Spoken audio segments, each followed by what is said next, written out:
You're tuned into the Fresh Ice Hockey Podcast, brought to you by Zeno Pucks.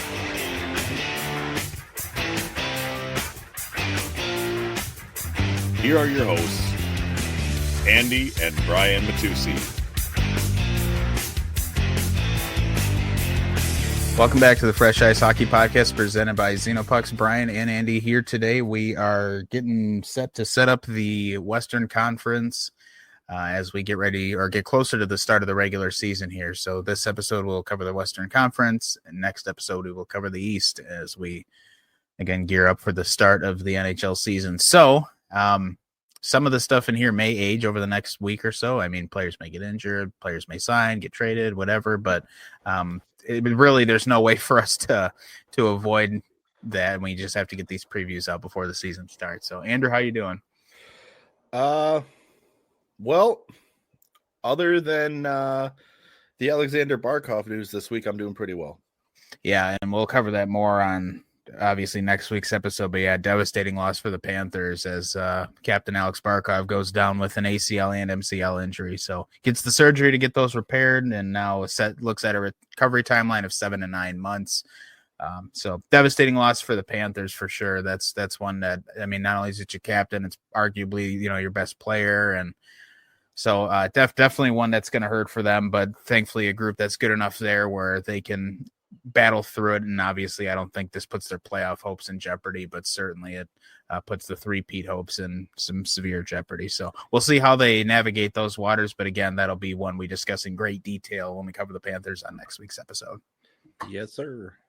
All right. So before we get started this week as well, I just wanted to double check some of the notes I put in my phone. Nothing significant, but there was just some stuff from throughout the week. The only one that I guess is significant that we'll lead with, and again, we'll talk to when we get to them, but Dallas, Captain Jamie Benn had to have a collapsed lung surgically repaired. So he'll be out for her. He'll be reevaluated in about a month. I don't know what his full recovery timeline is going to be, but that's kind of a bummer for Dallas right there to lose the captain right before the season starts. So that's one to keep an eye on there as well. The only other things I've left in my notes were largely insignificant in the grand scheme of things, especially since the teams that I had notes on we're going to be covering this week anyway. So let's start out west. We'll start in the way out west in the Pacific. We'll just do these by division in alphabetical order. No special rhyme or reason to how we're going to do these otherwise. So let's start with the Ducks. Anaheim last year, 35, 37, and 10, good for 80 points. It was 12th in the conference, 25th overall in the league. Over the summer, couple significant signings for them. They finally, actually just yesterday, get Mason McTavish extended 6 years, $7 million a season for one of the bright young stars there. So it's good that they finally bridged that gap there.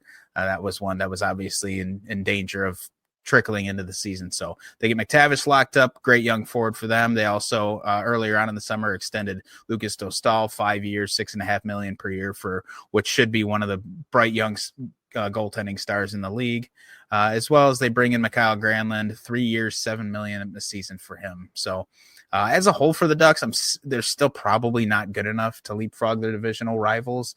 The Pacific as a whole is a little softer this year, but we'll get to that.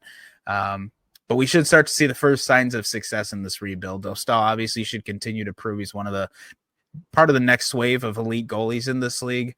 And some of the young defensive talent they have, they're like Lacombe and Minchukov and Zellweger. They should continue to get better with the guidance of a guy there like Trouba. And I would say Gudas to a lesser extent. I mean, he's not nearly as skilled as a guy like Trouba, but certainly is, he's their captain and has been around long enough where, again, it's just as important not only to teach these guys how to be good players, but to teach them just how to be professionals and carry themselves. So the age of the Ducks forward core is concerning to me. I mean, their young talent there is still very young. Troy Terry's in his prime, while guys like Carlson and McTavish now and Gauthier are kind of poised to take that leap to stardom this year. But the rest of the forward group is extremely lackluster. Even with former high-end talents like guys like Chris Kreider and Granlund, who used to kind of be on the higher end of talent, maybe not elite, or a guy like Killorn who's won Stanley Cups. There is some concern with the aging of part of this group. So I still don't think they're a playoff team, but certainly a group that is capable of making some noise this year. Yeah, I'd say they are. I mean, stop and you take a look at this entire roster, and I mean, there's not really any names on it that kind of jump off the page at you.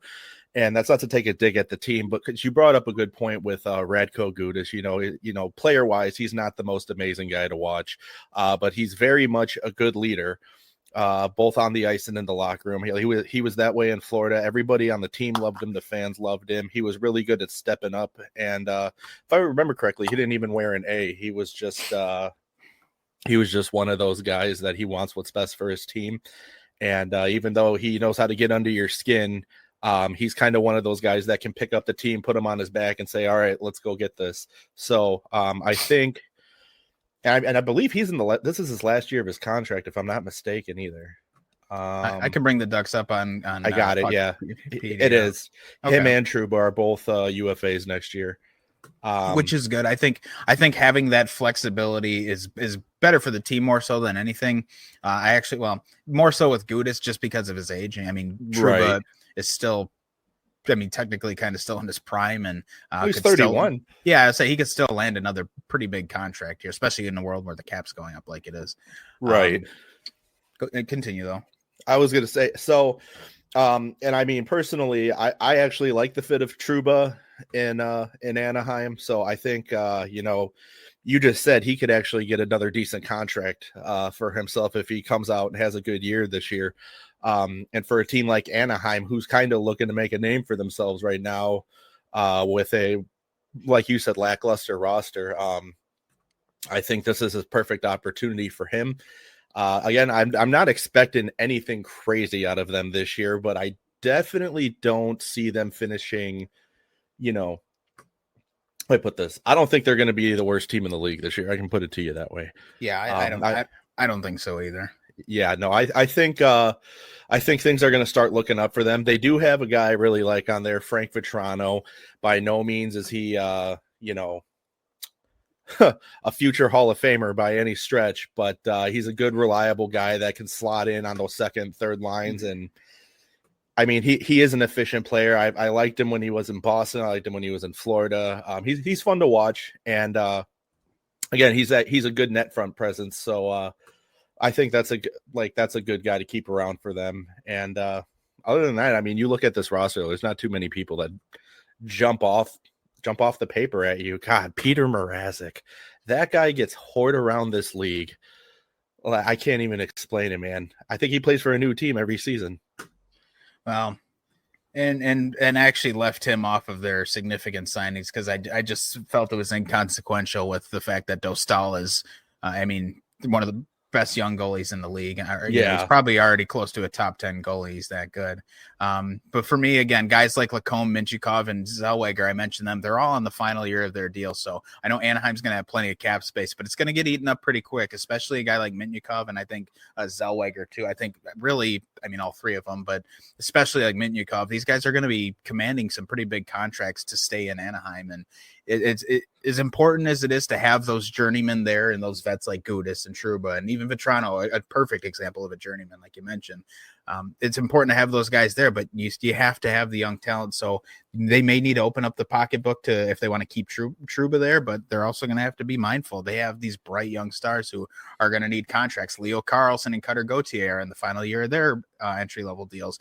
They're going to get a shitload of money as well. So the Ducks are going to have a lot of cap space to work with, but it's going to get eaten up pretty quickly here. So I do think, though, overall better days are ahead in Anaheim. I think you and I are both kind of on the same page. Like, it's not perfect, it's far from it, but it's trending in the right direction. And there are some teams that are in their builds that aren't trending in the right direction, and we're going to actually cover a couple of those on our show today. So stick around for that. But overall, Anaheim, I would say probably not ready for the playoffs yet, but I think much more watchable. And even this past season, they weren't horrible. 35 wins is nothing to sneeze at in the grand scheme of things. Obviously, their record was only 25th in the league, but compared to the season before, too, I think they are, again, working towards being that powerhouse like they used to be. As long as it's forward progress, man, that's all you can ask for. And I don't want to confuse people. Like when I say they're headed in the right direction, I'm not saying they're going to be a cup contender in 3 seasons, because there's not a chance. I mean, I guess anything can happen to anybody, but statistically speaking, That's most likely not going to be the case. I'm just saying from where they were 2 seasons ago, they're going in the right direction right now. And I think if you're a Ducks fan, there is a light at the end of the tunnel. You just got to give it some time. Like you said, they have all this cap space to work with and a lot of young talent. So again, yeah, the cap space will get eaten up, but that's why it's nice to have it. And then you have this nice young team that you can build. And then you had the veteran guys like Gudis and Trouba that you can build around. And I think, if they pick up, if they re-sign Trouba, I'm almost willing to think he goes down to $6 million a year. I'm almost, unless he just has like this absolutely like career year. But I bet he goes down to $5-6 million a year for his next contract. We'll wait and see what happens with the Ducks in the meantime. Again, so much can change over the course of a season, but for now, we'll move on to Calgary next. So we just talked about how all the things Anaheim is doing right in their build, and we're going to come to Calgary, who I think is unfortunately trending the opposite direction. So the Flames, 41, 27, and 14 last year. It was good for 96 points. They just missed the playoffs. In fact, they missed on a tiebreaker with the Blues. So 9th in the conference, 15th in the league. Over the summer, they extend Captain Michael Backlund, 3 years, $3.25 million a year. Star young goalie Dustin Wolf, 7 years, $7.5 million per year. They also extend Connor Zary for 3 years, Morgan Frost for another 2 years, and Kevin Ball, which I made a big deal about earlier on this summer, 6 years, $5.35 million per year for him, which I'm still kind of confused on, but we'll get to that. For me, it's hard to make anything of the Flames. Obviously, they had a great run to end last season, but as a whole, the group, to me, doesn't present anything super flashy. The team's highest paid player, Jonathan Huberdeau, is too tired to practice or skate, which I thought was disgusting. Horrible look for him. But while there are some really good players, there are some good players on this roster, the construction of the group as a whole just reeks of a team that's going to be on the outside looking in. The team's best defenseman seems to already have a foot out the door, Rasmus Anderson. You could argue Mackenzie Weegar is their best defenseman, but I don't want to split hairs on that specifically. It's not that important, but essentially their best defenseman already has a foot out the door and potentially going to division rivals, which is hilarious. And other than having their potential franchise goalie, the Flames really don't scare me. They don't do anything, again, that's especially flashy. They do have some good talent there, but nothing that's like a superstar. Everybody knows this guy's name. I doubt they scare the big dogs in the Pacific. I just don't think they do. If I'm a team like Vegas, I'm not worried about them. Edmonton's not worried about them. Vancouver's probably not worried about them.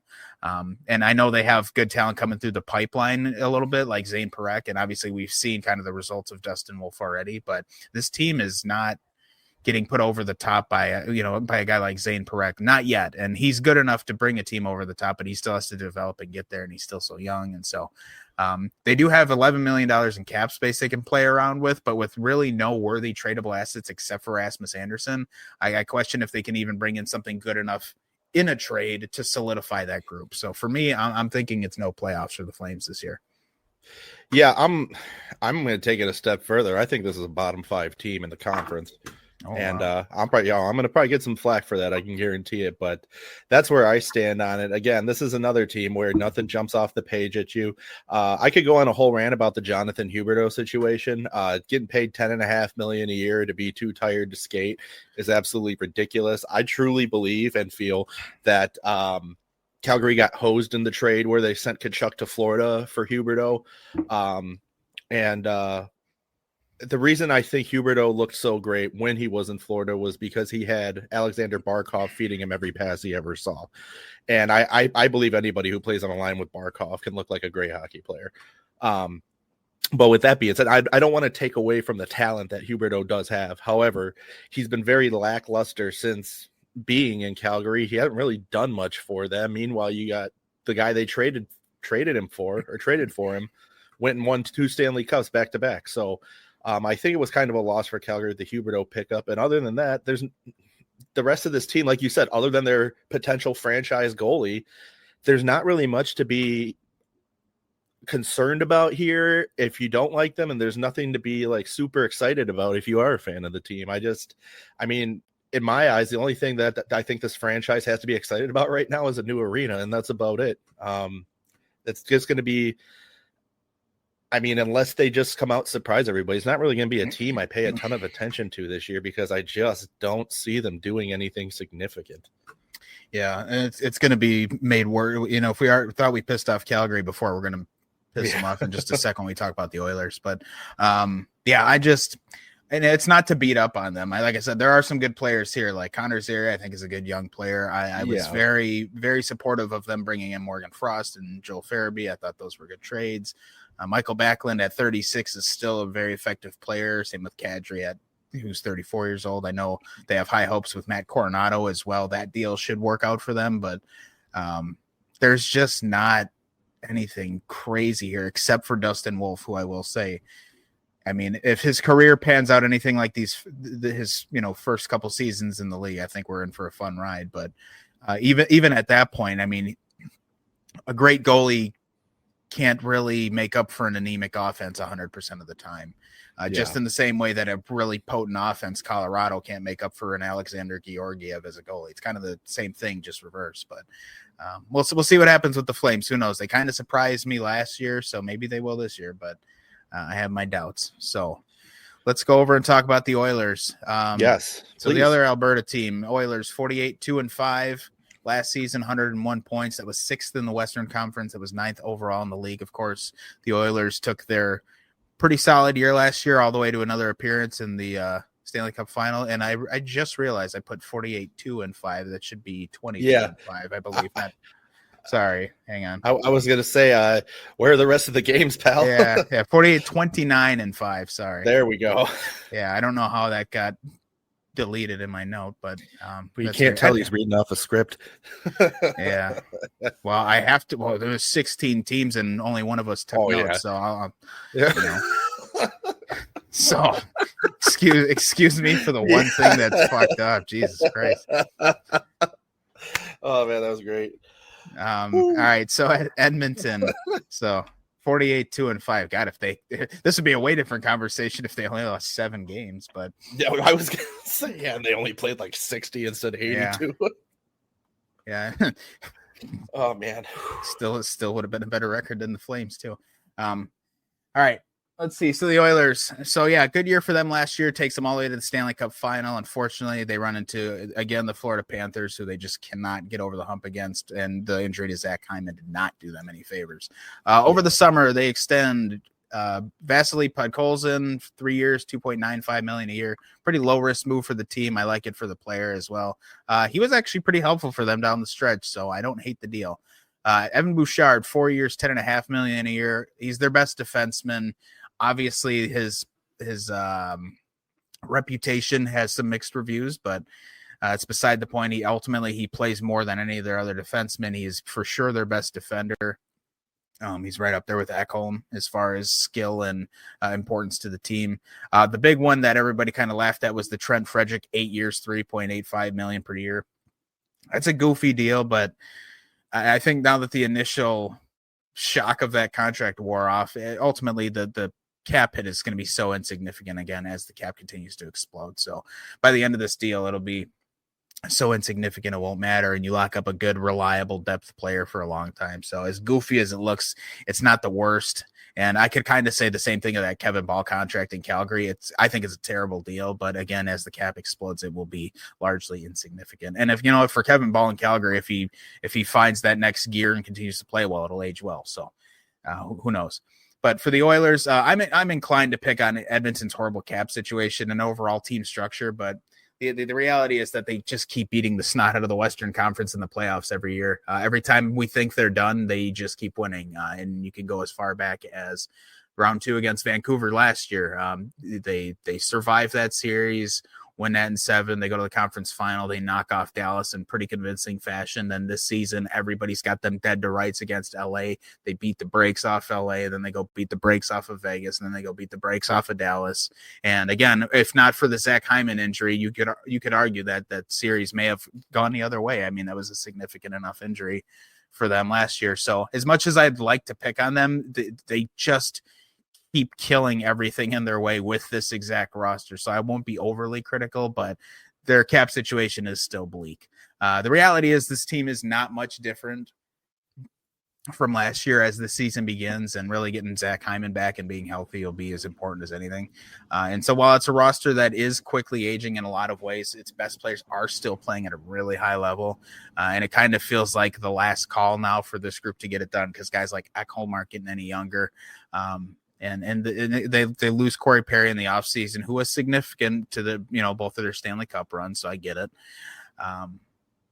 But it does feel like the last call for this group to get it done. A healthy Zach Hyman will help for sure. I'm not saying it won't, but this has to be it. I still don't believe in their goaltending.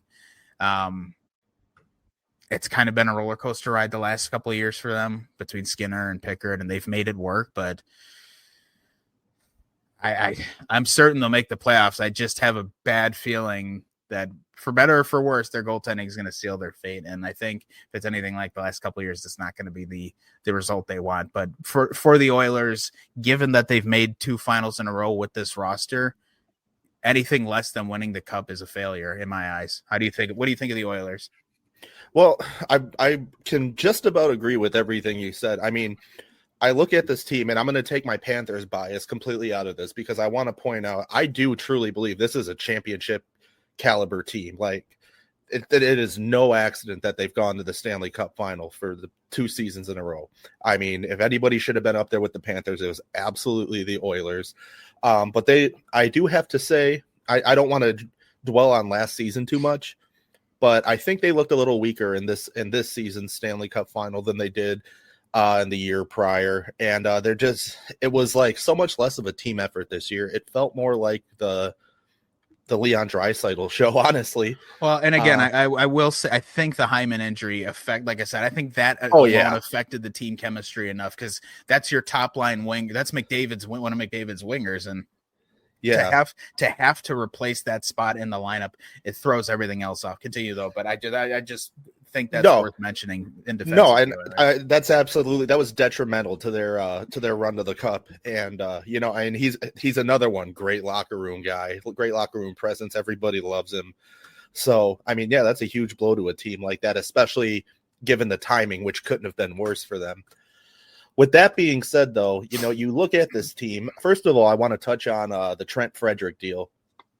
I know a lot of people think it's weird, but I don't think it's that weird. The kid shows a lot of potential. I do think he earned his contract. Maybe, I don't know, maybe I wouldn't have gone as long on it just to kind of test the waters, but I liked what I saw. He's very physical. He's very aggressive on the puck too. He's another one that's a really good net front presence. So I think that they were smart to lock him down. I think the kid's got a promising future. Excuse me for a second. Oh, I forgot they have Curtis Lazar. That's one that him generally. I was going to say, that I saw the signing, but I did not consider that remotely significant. Yeah. Well, 775,000. So yay. Another thing, they had what I thought were a lot of discipline issues on the ice that they need to kind of steer away from this year. And I know the playoffs are a different animal, but you got guys like Darnell Nurse who take costly penalties because he lets people get under his skin and then he tries to return the favor and fails at it. Darnell Nurse at this point is what I would consider a veteran NHLer. You got to be smarter than that. And your team depends on you in situations like that. So with that being said, the goaltending situation, look, I know there are so many mixed emotions between Oilers fans and fans across the league about Stuart Skinner. At the end of the day, that guy delivered in the best way he could when the Oilers needed him. And, you can't put their fault solely on Stuart Skinner. Yeah, he's not the world's greatest goalie, but he stepped up in a big way for them, and I think he rightfully deserves his spot on that team. So, and with Calvin Pickard, it's just there's so much inconsistency there. I think Stuart Skinner's your guy you lean on this year. That's just me personally, but I would disagree. I think Calvin Pickard has done exactly what they've called on him to do anytime they've needed him. So I wholeheartedly disagree with that. Stuart Skinner's the guy there for sure, but Calvin Pickard as a backup has excelled in his role. I thought there. I think that's the reason he's kept the job there is he's not the flashiest goalie, but they've called on him and in some really tense playoff situations, and he's answered the call every single time. So we're miles apart on that. But even still, I agree. Skinner's the starter, but I will defend Calvin Pickard to the death that he has gone above and beyond what they could possibly have expected from him. All right, so let's go on to LA. Hang on a sec. Okay, there we go. All right, so LA last year, 48, 25, and 9, good for 105 points. That was 4th in the conference, 6th in the league. LA was the best home team in the league by points last year, tied for the most wins with Carolina at home. For LA this summer, they signed Alex Laferriere, 3 years, $4.1 million per year. For Laferriere. They bring in Brian Dumoulin for 3 years, Cody Ceci for 3 years, Corey Perry for a year, Yoel Armia for 2 years, and then Andrei Kuzmenko gets a 1-year extension. Look, for LA, I don't even know where to begin to start. The roster is really old, and it's really not that great anymore. I'm just going to go down cap friendly. I'm going to just not even mention the players' names. I'm just going to say the ages. 29, 38, 23. Okay, good. 32, 29, 29, 30, 23, also good. 29, 32, 40, 22, 24 on the defense, 35, 31, 26, 34, 32, 30, 22, 27, in net 35 and 32. So this is a very old roster. And the youngest players I named are the young stars like the Laferriers and the Byfields and Mikey Anderson. And so, and Brand Clark, if you count him as a budding young star, but this is an old team. And again, they were the best home team in the league last year, and it didn't help them for shit in the playoffs. They got older and worse during this offseason, while Vegas, who got at very least a little bit better, and the Oilers are going to run it back with the same group that took them to 2 straight finals. So Kopitar is in the final year of his deal. He's announced this will be his last year in the league. Drew Doughty's got a year left after this one on his contract. I got to imagine he's not going to play too much longer. And Quentin Byfield is finally emerging as one of the bright young stars in the league, but most of the talent around him won't even be playing hockey still when he's in his prime. LA is my absolute dark horse to fall off the wagon and miss the postseason altogether this year. I just think Ken Holland has done a piss poor job putting this team together since he's taken over, And not that this is a significant dollar amount, but I do find it funny that they're still paying Mike Richards an eternity after he stopped playing. And they're still paying him until 2030, it looks like. Holy shit. Yeah, they're still paying him $500,000 a year or $600,000 a year. So I thought that was funny, but that's just an aside. But again, altogether with LA, look, they tried the same thing. What was it, 4 times in a row against the Oilers and got bounced every single time. And their solution was to bring in Ken Holland, who brought in 3 really old guys who are probably not going to do much to help. And Corey Perry in an LA uniform just sounds like sacrilege, but it's what we're getting. But he's hurt right now though. So yeah, he is. He's banged up. And so who knows when he'll be back. I didn't see an injury timeline for him, but this roster isn't good, man. It's just not. And I will credit them where it's due that they had the best home record in the league last season, but they've had a little bit of turnover here with bringing in guys like Ceci and Dumoulin. I don't think there's a recipe here for this team to be good. And in looking at it now, I'm like I said, I don't even know if dark horse is the appropriate term anymore. I just don't think this team's good. And maybe I'll be way wrong. And you know what? I almost hope I am. I have a friend that's an LA fan, and I would hate to have him have to sit there and sit through a shitty season with this team. But this team is just not good. It's not. And they have good players. Kopitar is still an excellent player, even at 38. Kevin Fiala is an outstanding player who's still in his prime. Adrian Kempe is a good player, still in his prime. Trevor Moore, I kind of overrated. Kuzmenko, I mean, there's a reason he had to sign a 1-year deal because he couldn't get more. He couldn't get more term or more money, as far as I understand. And Laferriere, they still don't quite know what he's going to be yet. They gave him a good kind of bridge deal, but still don't know what he's going to turn out to. I don't know. I really don't like the way this roster is constructed, and I would not be surprised to see them have a pretty big fall off. Well, I'll tell you this. If you just look at the roster on paper, immediately I'm like, all right, this isn't even, not only is this not a cup contender, but I don't even see this as a playoff contender. Now, again, they do have some good young talent, and like you mentioned, Kevin Fiala is still in his prime. They got Darcy Kemper in net, and I think you're on the same page as me on the same page as I am with this. I've never been impressed by Darcy Kemper. Obviously he looked good in Colorado, but that's because of the team he had in front of him. Even then, his numbers weren't that great in Colorado. He just happened to be playing there when they won the cup. Exactly, and that's what I was trying to say. Essentially, his numbers sucked, but everybody would just look at the fact that he won the cup that year and say, "Oh yeah, he's a great goalie." Well, no, he's not, and he never really has been. So I'm with you on them missing the playoffs altogether. And I know who your buddy is as a Kings fan, and God bless him for sticking by this team. And in the beginning of the playoffs last year, I thought that they were gonna do well. They looked promising to start off against Edmonton, and but I mean, as we all know, there was only one team that was cut out to stop Edmonton, and it was the team that did. So nobody was getting by them. So I don't want to fault the Kings too much there, even though they fell apart. Again, you brought up a good point. Kopitar last year of his career, and but he's still a terrific player, even at 38 years old. I am with you. This team is entirely too old, and I don't know what the hell Ken Holland was thinking bringing these guys in, especially with Corey Perry. And now, let me say this: Corey Perry is still an effective hockey player at 40 years old. I don't want to take that away from him. And I know at this point he just wants to keep playing because he wants one more cup. But I mean, he also just lost a ton of Stanley Cup finals. So I think he's now, what is he, 1-4 or 1-5? I think he's 1-5. He's 1-5 after this last year with Edmonton.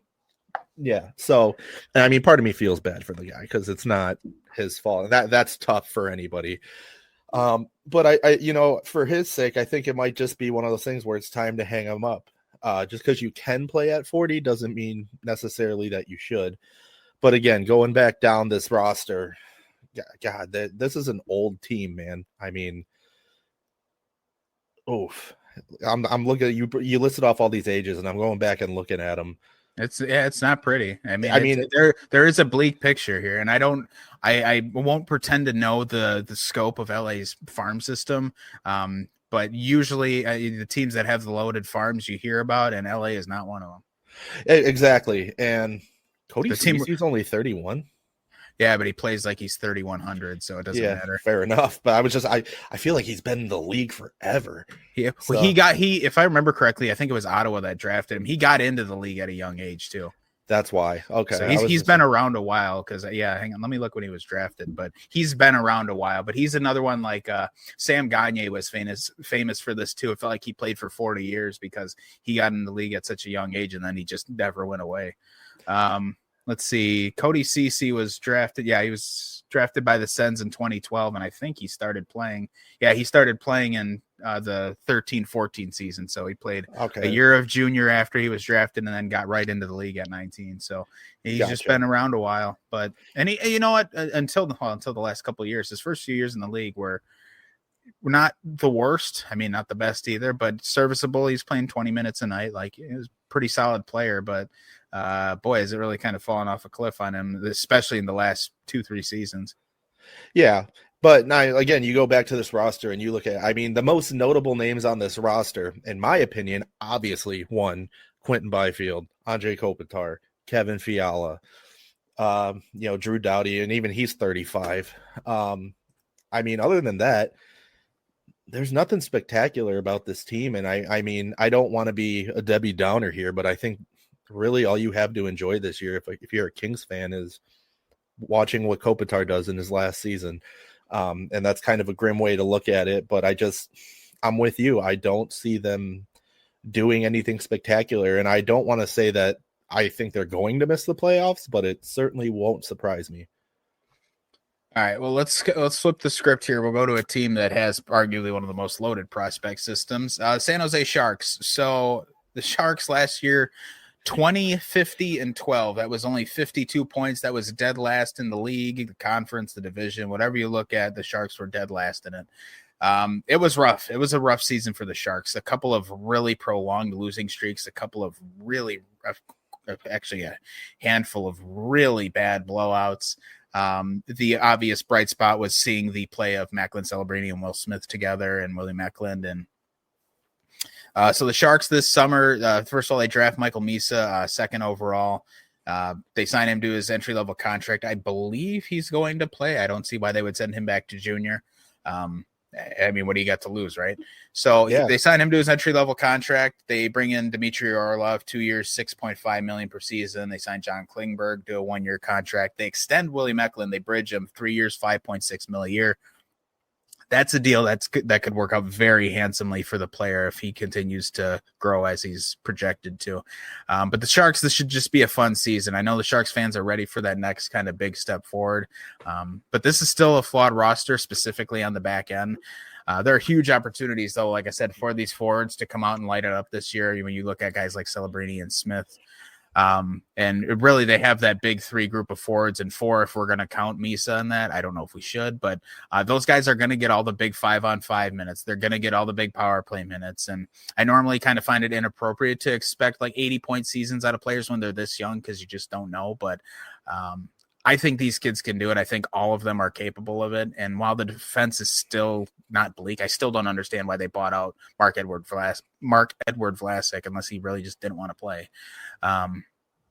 But like I said, while the defensive group isn't pretty, the goaltending tandem is kind of a wild card. I mean, with Askarov there and Nedeljkovic, I assume Nedeljkovic will probably start the year as a starter, but if Askarov can take over, that's a best case scenario for them. But again, those guys have high ceilings and have performed really well in specific situations in the past. So if the goaltending can really step up this year, I mean, this is a group that could sniff at a playoff spot. I really don't think that they're going to make it, but I see a clearer path to the playoffs for them than I even see for a team like Anaheim. The turnaround could be that quick. And like I said, the defense is just kind of messy still. I don't know what the goal is there, but they're not trying to accelerate the rebuild. I think the one thing they're really doing right is they're just kind of letting things fall into place and happen and adding where they can, and at least icing an NHL quality roster. I would expect a big step forward from this year, and I'm hoping to see it, especially from Celebrini. I really want to see what he can do. But they're not winning the division. They're not winning the cup. But I would say don't be surprised if they make some noise down the stretch. And I'm still going to say no playoffs, but these guys really aren't that far away as people think. I think part of it is that the Central Division is just so good that the Central is going to eat up 5 playoff spots, and it will leave room for a wild card team in the Pacific. Yeah, I don't disagree with you at all. And again, this is a great team to compare to Anaheim in the sense that, this team's going in the right direction. And you brought up a good point of, less is kind of more. They're not trying to do too much roster wise here. And, Will Smith and Macklin Celebrini, God, man, those guys are so fun to watch. And again, they're those guys that you hope they stay healthy for their careers. Cause these guys are going to be huge names in the league. And they already, I would argue, are household names in the NHL. So they're fun to watch. The goaltending tandem, I'm a little unsure about it still. I don't think it's the worst thing in the world by any stretch. I'm just not 100% sold on it. Like you said, they've both stepped up where they've needed to, or when they were needed to. And that goes a long way. And, Askarov for so long was pushing and, very open about, I firmly believe I belong in the NHL, and the Sharks pretty much have given him that opportunity. And not to say he hasn't earned it. He has worked his ass off to get where he is. I'd like to see a little bit more out of him this year. I think he is capable. He dealt with injury last year too, if I recall correctly. Yes, he did. Yes. And, but I do absolutely believe that at some point he is 100% capable of holding the starting position. And that's not to take away from Nedeljkovic either, because, like I said, not the best goalie in the league by any stretch, but he's, certainly not the worst. I will say, had I not been looking at Puckpedia, I totally forgot that they have the rights to Carey Price's contract. Yeah, that trade happened not too long ago. Yeah, I totally forgot about that. And that's, $10.5 million. To me, that's funny because they had Carey Price's contract isn't even an LTIR contract right now. They have it Like his contract is going against the cap because they almost need it to stay over the salary floor. The Sharks have $10 million against the cap that they're paying to play nobody, and then they still have another $9 million on top of that in actual cap space. So Yeah. this team is like I said, I think they're doing the rebuild right. They're not forcing it. They're not overpaying for big name free agents. They're letting their talent develop, and I really like that about them. So we'll see where this season takes the Sharks, but I think they're not only in for a way better season than last year, but I think we're going to really start to see the signs of, oh shit, the Sharks are coming. So yeah, I'm with you. I think we're very close to, well, a lot closer than people realize. All right, here's a team that's not that close. Seattle. I actually put down NA for significant contracts signed this offseason, and I'll get to that in a sec. Seattle was 35-41-6 this past season. That was 76 points in the standings, 13th in the Western Conference, 27th in the league. And the reality is, I don't know what this team is. I mean, Matty Beniers, Brandon Montour, Vince Dunn, Joey Accord, that's like their core four of players. And ironically, if you tossed out the entire roster except these four, you'd actually probably have a pretty good solid base to build the team around. But unfortunately, the rest of the roster is still there, and it's made up of a bunch of middle six forwards and very okay defensemen. Even the Ryan Lindgren signing to me isn't as substantial as it seemed when they first made it. Look, this team has a great fan base and a cool building, but they just refuse to really do anything exciting. It just seems like they kind of just manage themselves into a spiral, and they're not. I'm not scared of them on any given night. Joey Decord's a very good goalie. Again, they have really good players they could have built around, but instead they went out and they just threw money at every middle six player in the league. I mean, let me bring them up on Cap Friendly real quick, but listen to some of these deals. Hang on. Let's see. All right. Chandler Stevenson. So he's making $6.25 million against the cap. He's a really good player. He's an effective player, but again, he's good in a depth role. Like he's not going to be your number one center. Jaden Schwartz, another guy. What's he bringing to the table? Jared McCann at $5 million. Jordan Eberle is 35 years old. I can't believe that. He's the captain. Oh God. Let's see, Mason Marchman, again, pretty solid player, and he'll be missed in Dallas for sure. But again, pretty good player, but $4.5 million. But again, what's he on a non-contender team like this? What's he going to provide except a lot of penalty minutes? Freddie Gaudreau, 32 years old. I enjoyed him in Minnesota. I loved watching him come up through the Nashville system in Milwaukee. I'm very fond of this player, but not something that's going to accelerate any team's build. Ty Karche seems like he has hit a wall with his development. Shane Wright still hasn't done anything good for him. Yeah. I mean, it's just a lot of okay players. Adam Larson on the back end once was pretty solid, now just okay. Jamie Alexiak, yeah, he's tall, but what does he do? Like Josh Mahura, what does he do? Like it's kind of messy. It just is. There's really nothing exciting one way or the other about this team. There's zero chance they sniff the playoffs with this group. Yeah, I don't know what the hell they're doing.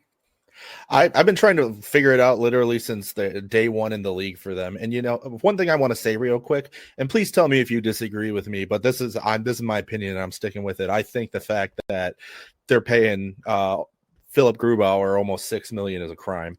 Well, that's certainly not doing them any favors either. But I mean, they're still $5 million under the cap even with that, because all they've done is sign as middle six guys and bottom pair defensemen. Like they haven't. They don't do it. Like, I don't know what they are. I thought after the first couple seasons, I'm like, hey, you know what? They got in the league. They won a playoff round. Like, there's some good signs here. And they had just drafted Shane Wright and Matty Beniers. Matty Beniers is going to be a good player. Yeah, absolutely. Yeah. So I'm not worried about, but like, they haven't done jack shit. I mean, they beat Colorado in the playoffs after their championship season. They almost knock off Dallas that year, just come up short. But other than that, I mean, since that loss to Dallas, they haven't done jack shit. Correct. And it doesn't look like they're going to. This is not a well-constructed team at all. It is blown up in their faces, and it's almost an alternate reality look into what Vegas could have been had they not been so well managed. Well, and one thing I got to say is that with Shane Wright, this kid came into the league so cocky and pissed off because he didn't go number one overall, and he got humbled really quick in the NHL. And like you said, he still hasn't really done anything. And, I mean, that guy's he's been kind of an upset. as far as draft picks go. Well, I don't even want to hold that against him too much. He's still only 21. I mean, he can turn it around, but to me, that's so insignificant in the grand scheme of things because everything on this roster sucks. I don't want to pick on one guy, but there's really like 4 or 5 players I'd want on my team from this team. And even then, I wouldn't even really probably take the defense. Montour is good, but he's 31. And Vince Dunn, I would probably take on my team. I would definitely take Vince Dunn, especially at 28. You only make it 7.3. He's an excellent defender. Joey Decord's a great goaltender, but again, my team's got a good goalie. So there's like almost nothing I would want from this team because anything they can offer you isn't going to be better than what you have. Yeah, well, and that's the thing. But what, like you mentioned earlier, they haven't tried to go get anybody of significance, and that's a problem. You've got some, like you said, you've got some okay guys on this roster, but you need those guys that really tie the whole team together. You need a good leadership presence, which I don't think anyone on this team truly has. So there's one thing right there. I've not been impressed with how they've been coached since they've been in the league. People are probably going to disagree with me. That's my opinion. That coaching carousel there has been an entirely separate issue too. I wasn't even going to mention that, but that's been a shit show too. Exactly, and I'm sure there's some weirdos out there that disagree, but it is what it is. Again, this is just a very bland looking team, and they still have cap space to work with, and that's what blows my mind. So I don't know. You got, like you said, Brandon Montour, great defenseman, but he is 31 years old. So, but again, still good for them, I would argue. But once you get past Dunn and Montour, you go down the rest of this list. Okay, Adam Larson, Jamie Alexiak. It's not good. Yeah, it's bad. There's no two ways about it. It's terrible. And Adam Larson, again, sorry, I don't think he's worth $5.2 million a year. So. I think he is. I just think he's 32 years old and he's not as good as he used to be. Yeah, well, and then that's why I don't think he's worth $5.2 million. But it is what it is. Again, yeah, Josh Mahura, what's he doing? Okay, so I don't know. This isn't a very impressive team, but I know the fans are just pumped that they have a team there now. Obviously, they have no attendance problems, but I think a large part of that is because that arena is just incredible. But yeah, nothing special from Seattle here at all. All right, well, we'll stop sewering these guys. We'll give them a break. But yeah, it's just the reality. You know, it is what it is. We're not trying to beat up on them, but I mean, come on. Yeah. All right, Vancouver, just north of the border from Seattle. So Vancouver, 38, 30, and 14 last year, 90 points in the standings, 10th in the conference, 18th in the league. Obviously, Vancouver's big issue last year was dealing with Demko and his injury. So that was huge. That was, I would say, a big factor in the record they finished with. Over the offseason, they extended Brock Besser. He could have had an 8-year deal, but he took it all the way to July 1st and then ended up signing in Vancouver anyways. But 7 years, $7.25 million a year for Brock Besser. Top line winger. He's an excellent player. Really wish he had gone to Minnesota. I was really counting on him going there, but yeah, life is unfair like that. Demko extends there as well. 3 years, $8.5 million per year. So for Demko, it's a good deal. It's going to make him a nice chunk of change. And for the Canucks, it's low risk because if he runs into injury problems, it's not a long-term deal. They also earlier in the summer extended Connor Garland 6 years, $6 million per season. That's a pretty solid deal. He's a good player.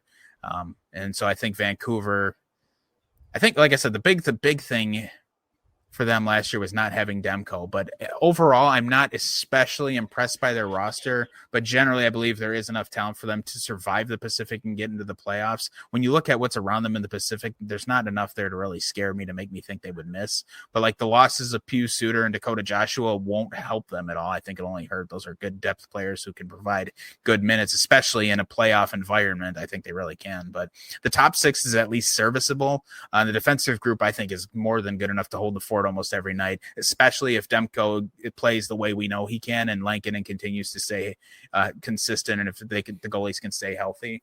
You know, I'm not saying to expect them to win the cup, but I just don't see a reason why they would miss the playoffs entirely, especially, again, given how bad some of the teams in the Pacific are. And I know we said like a team like San Jose and like Anaheim, like they're going to get better, but again, with Seattle being terrible and LA, I think really due for a fall off here. I think Vancouver grabs one of those 3 divisional spots. To me, it's Vancouver, Edmonton, and Vegas as well. Who we'll get to Vegas in a sec, but I think those are the top 3 teams in no particular order. What are your thoughts on Vancouver? I actually like Vancouver. I mean, I'm not like as a fan, but I mean, I like their odds. One guy they have on their team, I'm not pumped about Evander Kane. I think he's a cancer to the league. Not necessarily his team, but just the league as a whole, as far as image goes. I think he's just kind of a dirtbag. And he's not that great of a player either. Let me phrase that. He can be a good player when he takes the time to play the game, but he's kind of a dirtbag on the ice. So I'm not a big fan of him. Brock Besser, got nothing bad to say. Pedersen, nothing bad to say. Jake DeBrusk, I could write a story. I could write a whole book on, because that kid's all over the place, both with his gameplay and with his attitude. He's just kind of he's another one where he could make or break the chemistry on the team, I think. And that was very evident in Boston. Granted, I know there were disputes with coaching and whatnot, but excuse me.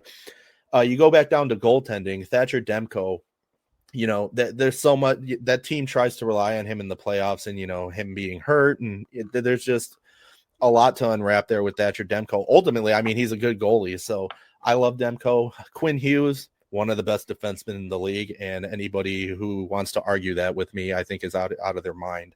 One thing I want to bring up real quick too, I keep hearing people say, and I don't know that there's any truth to it, about he wants to go play in Jersey, or people want him to go play in Jersey and play with his brothers. And I think that's a terrible idea. But two, I've never heard anything. Well, who would that be a terrible idea for, Quinn or the Devils?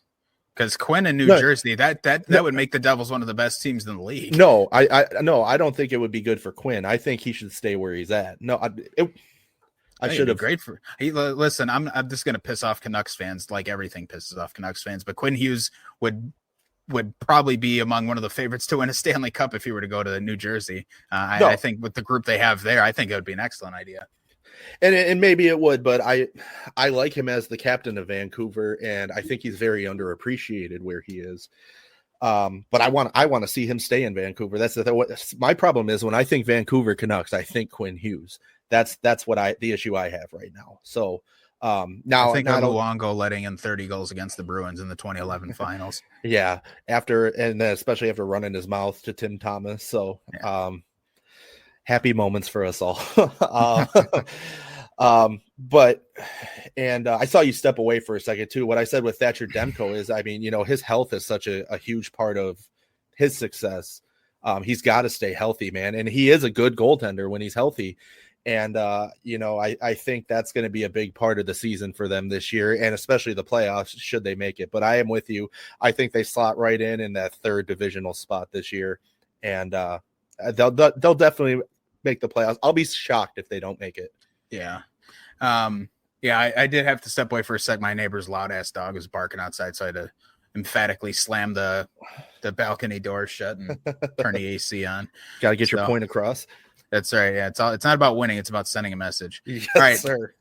All right, final team in the Pacific Division, the Vegas Golden Knights. Last year, 50 wins, 22 losses, 10 overtime losses, good for 110 points in the standings. They were second in the Western Conference, third in the league.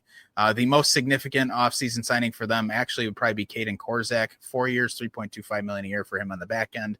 If you'll remember the sign and trade with Mitch Marner, that contract was actually signed by the Maple Leafs before being traded to Vegas. But so technically not a Vegas signing, but we will talk about Mitch in just a sec. So for Vegas, I mean, by a mile, the best team in the division on paper, like not particularly close. They're coming off an embarrassing round 2 loss against Edmonton. I think a series that they should have won handily, but they just came out and it never felt like they were in it. They just did not play well against the Oilers. And I think you could ask any guy that was on that team that's still on the team this year, and they'd probably tell you like that wasn't even close to the best they can bring. And that loss is now made even more painful by the fact that Alex Pietrangelo is certainly almost done playing hockey. He's obviously not going to play this season, and it sounds like he's pretty much done for his career. So the back end takes a huge hit there. But the huge addition of Mitch Marner this offseason, of course, who is already starting to build good team chemistry there. He set up Eichel on that great play the other night. That's going to help their scoring even more. And I know obviously Marner's been maligned for his postseason production, but that's neither here nor there. This isn't he's on a different team, different conference, different setup. He's going to be playing with another really good playmaker like Jack Eichel, just like he played with Matthews in Toronto. Jack Eichel, the difference is a Stanley Cup champion, but he's going to be playing on a team with guys with championship pedigree, and I think that'll go a long way for him.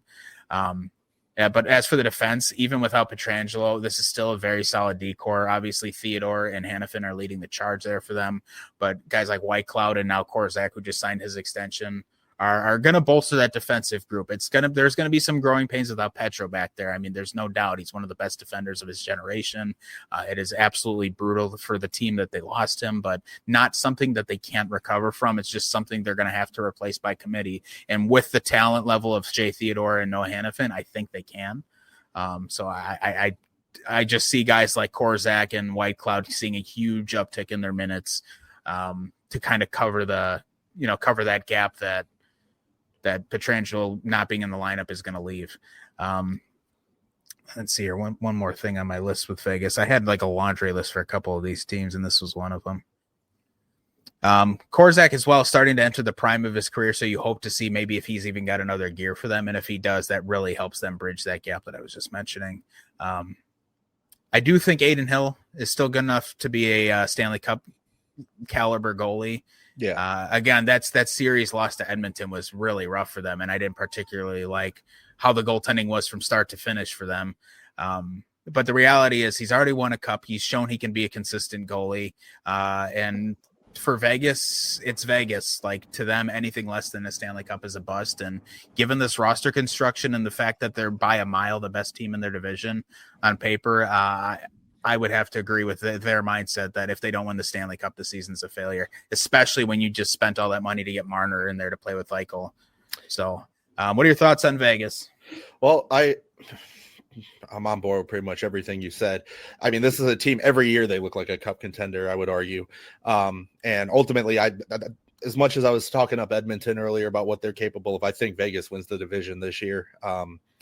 Might be some other opinions out there, but that's where I stand with it. I think the Mitch Marner thing, not only is it great for Vegas, but I think it's great for Mitch Marner too, especially from a mental health standpoint. Getting out of Toronto, I would argue, would work wonders mentally for any player. But the fans were just extremely toxic towards him and look, you can make the argument he underperformed, and I get it, but Toronto fans have a reputation for being unreasonably toxic towards certain players. And I think Mitch Marner, while some of the stuff he had received was deserved, death threats are never acceptable. That's just ridiculous. But aside from that, I think the fans were just underappreciative of what they had in him. And I think he's one of those guys that, put him on the right team, and we'll see his name on the Stanley Cup at some point. And I think Vegas is the team that can make that happen truly for him. You look like you want to say something. You're muted.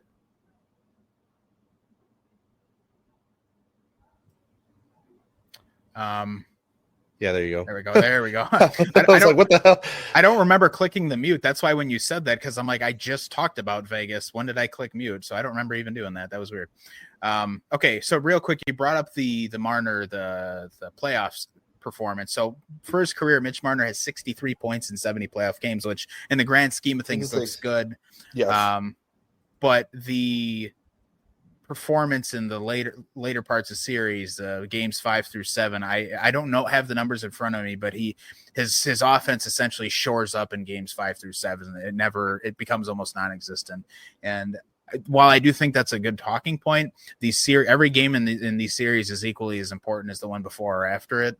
And the fact that he's able to score at almost a point a game pace. Look, these teams, I mean, there's 11 other forwards on the ice. In Toronto, when the issue is that he wasn't performing late in series, well, nobody really was. I mean, there's a reason the Leafs keep having all these early playoff exits. Nobody's performing, but this is a guy who's extremely talented. He's going to shoot the lights out. If he's playing with Jack Eichel all season, they're just going to tear the world apart.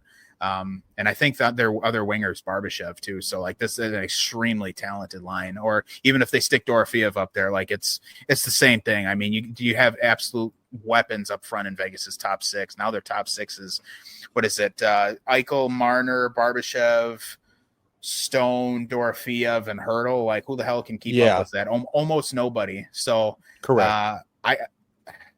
I don't know. I think you're right in saying that Marner was unfairly picked on for the most part. You know, there are some legitimate gripes that fans have, but no player's perfect either. And I think now this player found a role that is perfect for him. Correct. It's all about if he can take the baton and run with it.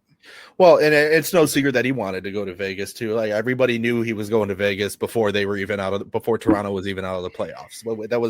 It was a done deal before it was even a done deal.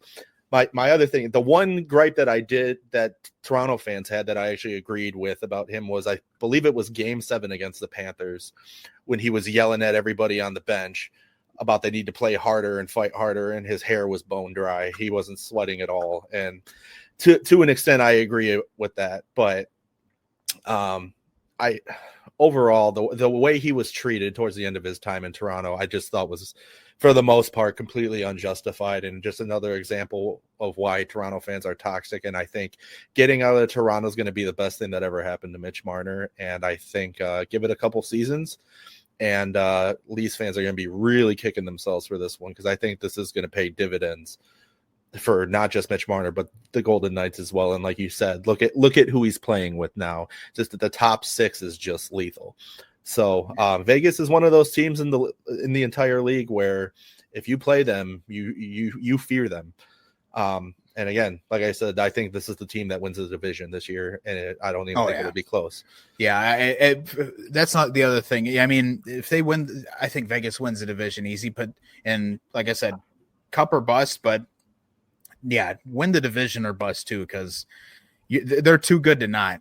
Yeah, I think if you don't win I think anything less than winning the division this year is a letdown if you're Vegas. Yeah, it's embarrassing. This team's too good to not win the division. So right. We'll see what happens in Vegas there. But yeah, I think just after, or to kind of regroup or circle back on this, I think we're both kind of in agreement that Vegas, Edmonton, and Vancouver are likely the only 3 playoff teams coming out of the Pacific Division. Yeah, I'm with you. So I think we should probably move on over to the Central. But before we do that, man, we cut through the West in or that first half in an hour. That's pretty good time. Yeah. As you guys know, these are conference previews, so they're a little bit longer episodes than what you're used to. So we appreciate you guys sticking with us. We're going to take a quick break real quick so we can hear from our friends over at Xenopucks, and then we'll come back and we'll talk about the Blackhawks. This is the Fresh Ice Hockey Podcast. It's hockey season, and you're looking to work on your stick handling or maybe even your shot, but ice time just isn't an option for you right now. Luckily, our buddies over at Xenopucks have got you covered. They've developed an elite off-ice practice puck that, in addition to looking like the real thing, is the same size and weight as a regulation hockey puck to give you that authentic feel on the end of your stick. It works better than other off-ice practice pucks on almost any surface, whether you use it on hardwood, carpet, concrete, or even asphalt. Xenopucks glide like a real puck on ice. So if you're looking to improve your game without setting foot on the ice, head over to www.xenopucks.com and get yourself a puck. Check out their merch selection and be sure to follow them on Instagram at Xenopucks. All right, and we're back. It is time for us to preview the Central Division. So first up on the list is going to be the Chicago Blackhawks. I'm going to let Brian take the reins from here. All right. So Chicago last year, 25, 46, and 11. That was 61 points. That was 15th in the conference, 31st in the league. So second to last in the conference, second to last in the league. Obviously, only San Jose was worse. This offseason for the Blackhawks, they signed Anton Frundell to his entry-level contract, 3 years, $975,000 a year. That pick looks to be pretty promising for them. So we'll see how the development of his young career goes, but that should be a fun one to watch. They kind of give Arvid Soderblom a prove-it deal, 2 years, $2.75 million a year. He's likely actually going to serve as Spencer Knight's backup, who just signed a 3-year, $5.83 million extension. Frank Nazar, after only playing like 10 games, or it was like 50 something, signed 7 years, $6.6 million per year. It was actually $6.599991 million per season because he wanted to have his jersey number in the contract. And all guys that do that are weirdos, but whatever. I think that's the weirdest shit when guys do that. I'm like, really? You really shaved $9 off your contract just so your jersey number could be at the end of it. So we're gonna go with 7 points or 7 by 6.6 for Frank Nazar. Wyatt Kaiser also extends 2 years, $1.7 million a year. To me, this build feels like it's a year behind the San Jose build. Kind of a lot of the same ingredients. You get that star potential forward group with a very average decor. Although in the case of the Blackhawks, their drafting has landed them some pretty good young defensemen between Kevin Korchinski and Lev Shinov and Wyatt Kaiser. I mean, these guys could elevate their game and really become top end level talent. So they have that going for them. But the rest of the decor is kind of messy.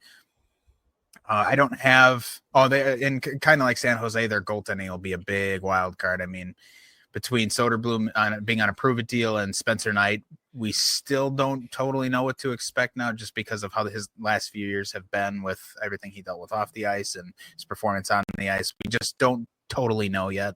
So it's kind of like for San Jose, it's kind of a wild card for Chicago, but I don't have super high expectations for them.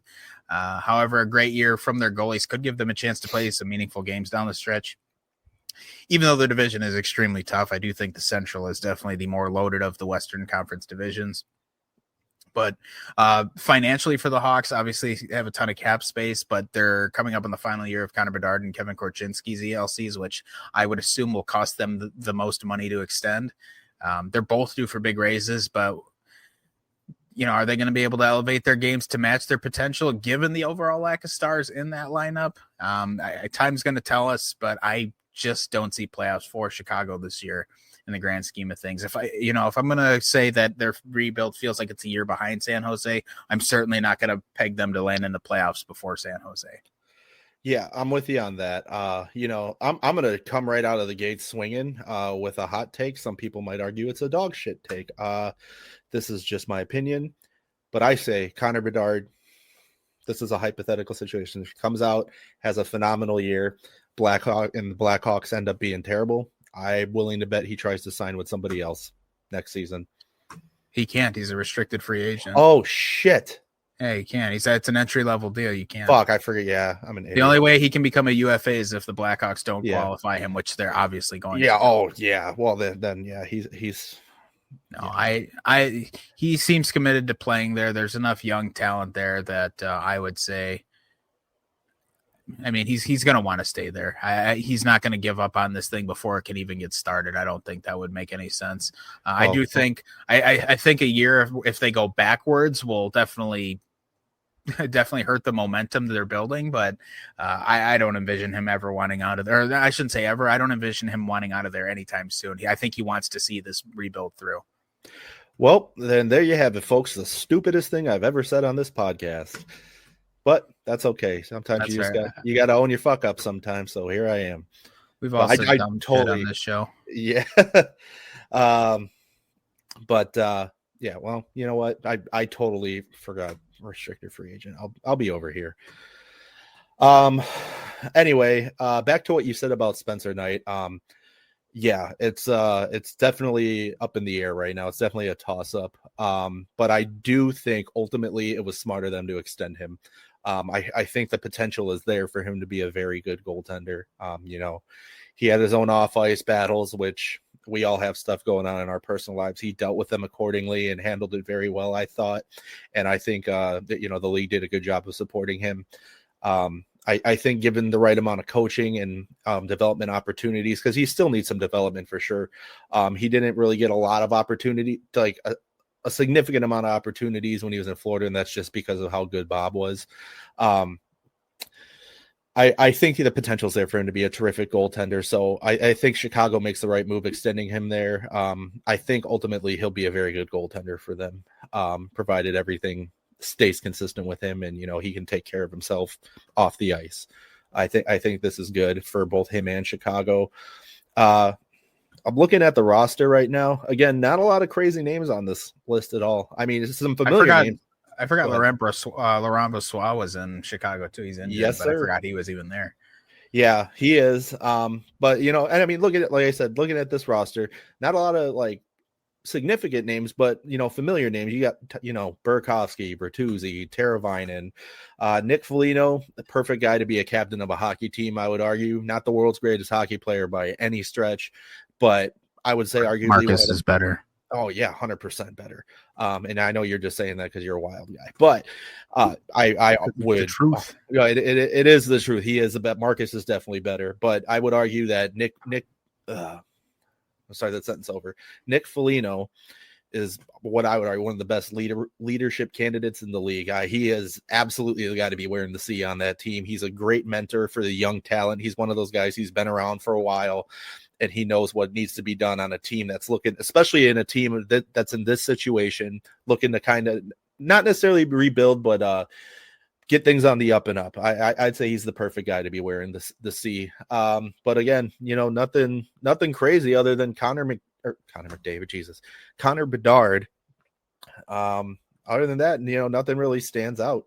No, it doesn't. Yeah. And truthfully, I think another guy I didn't mention, young guy there, Lucas Reichel's another good young player. So we'll see what kind of deal he ends up with too. But yeah. I'm fairly confident that, like I said, it just feels like it's a year behind the San Jose rebuild, and there's nothing wrong with that. But for the Hawks, a lot of their everyday players, though, it's kind of like the Seattle syndrome. It's just guys that are okay. Burakovsky, Bertuzzi, Teravainen, they're top 3 highest paid forwards right now. I mean, they all have got Krakenitis. They're just okay. Yeah. So I don't know. We'll leave Chicago alone, but the short version is there's just no way they make the playoffs with how loaded this division is. But I could certainly see a good start, maybe propelling them to get the opportunity to play some meaningful games down the stretch. So let's move on to Colorado. They were 49-29-4 last year, 102 points, 5th in the conference, 8th in the league. Only big move for them this offseason was extending Brock Nelson for some reason for 3 years at $7.5 million a year, and it's still Brock Nelson. That's really weird. But the Avalanche obviously last year solved their goaltending issues. They bring in Scott Wedgwood and most importantly Mackenzie Blackwood, and just for about a month and a half are just this absolute piss missile juggernaut that were unstoppable. And then they traded Mikko Rantanen. So, like, obviously they're still a very good team, but they are significantly worse than they were, was it 9 months ago now? That kind of golden window they had between when they traded for Blackwood and then when they traded Rantanen, that 6 weeks or 7 weeks or whatever it was might be the best stretch of Avalanche hockey outside of their Stanley Cup runs. I mean, they were just world beaters, and they really haven't had that same kind of aura since he left. Fortunately for them is that even though they don't have Rantanen, they still do have Natchez for now, and Landeskog is back and looks like he really didn't lose a step. Like, obviously his recovery timeline was a long time, but he looks like he's raring to go and like he's ready to keep playing hockey. And he looks great. So, it sucks, but they still have McKinnon. They still have Makar, Taves, Blackwood. All those guys are still in their primes. Marty Natchez, if he's going to stick around, is in his prime. Like, this Avs team could make some moves to try and straighten things out. I previously mentioned, I think it was last week's show, Marty Natchez wants out. I haven't really seen much on that isn't just little rumors, so I don't know the entire truth to that, but I do kind of have to eat shit for that because the way I phrased it made it seem like he was going to be getting traded tomorrow. And I really haven't seen much relating to that since. So for the time being, I'm going to make my predictions based on the fact that I think Marty Natchez will stay with the Avs, and it sounds like he's going to get a chance to play with McKinnon this year. So assuming he's with them all year, this is another team that, despite being worse than they were last year, probably, they're still looking at like a Stanley Cup or bust kind of season. They're too good, and they're too well built, and their core group of guys is all in their primes. You got to go for it. This has to be a Stanley Cup or bust year for Colorado. I'm right there with you. I mean, this is what roster that you look at and you're like, holy shit, how is this team not winning a cup? And I mean, one guy they traded killed them in the playoffs. That's how. Yes, but one thing that happened last season, the return of Gabriel Landeskog, and what a godsend that was, not for just the Colorado Avalanche, but for the National Hockey League. The guy that didn't play for 3 years, and he's one of the most beloved guys in the league, and he's definitely one of the most beloved guys on that team. That's gonna do, if he stays healthy this year, God forbid, can not get injured. I think that's gonna work wonders for them. I think that'll kind of look, there's not really a good way for them to recover from the Mikko Rantanen situation. Yeah, but they'll be wearing that until he's out of the league. That's just what it is. Yeah, but I mean, that's in the past now. There's nothing you can do about it. You kind of just gotta reap what you sow in that situation, and just move on from it. Again, not to make or break it. You can still move on from it. Essentially, that this is still a very dangerous team. And yet, we gave them props because they finally fixed their goaltending issue last season, and it showed. So that shows you what this team is very, very much capable of. And this is, I'm not afraid of Brock Nelson, but looking at this team on paper, this roster should terrify you. If you're an opponent. So yeah, I'm kind of with you. It should be one of those cup or bust kind of seasons for them. And again, anything less than that is a letdown. And again, this is the team that I see winning the Central this year.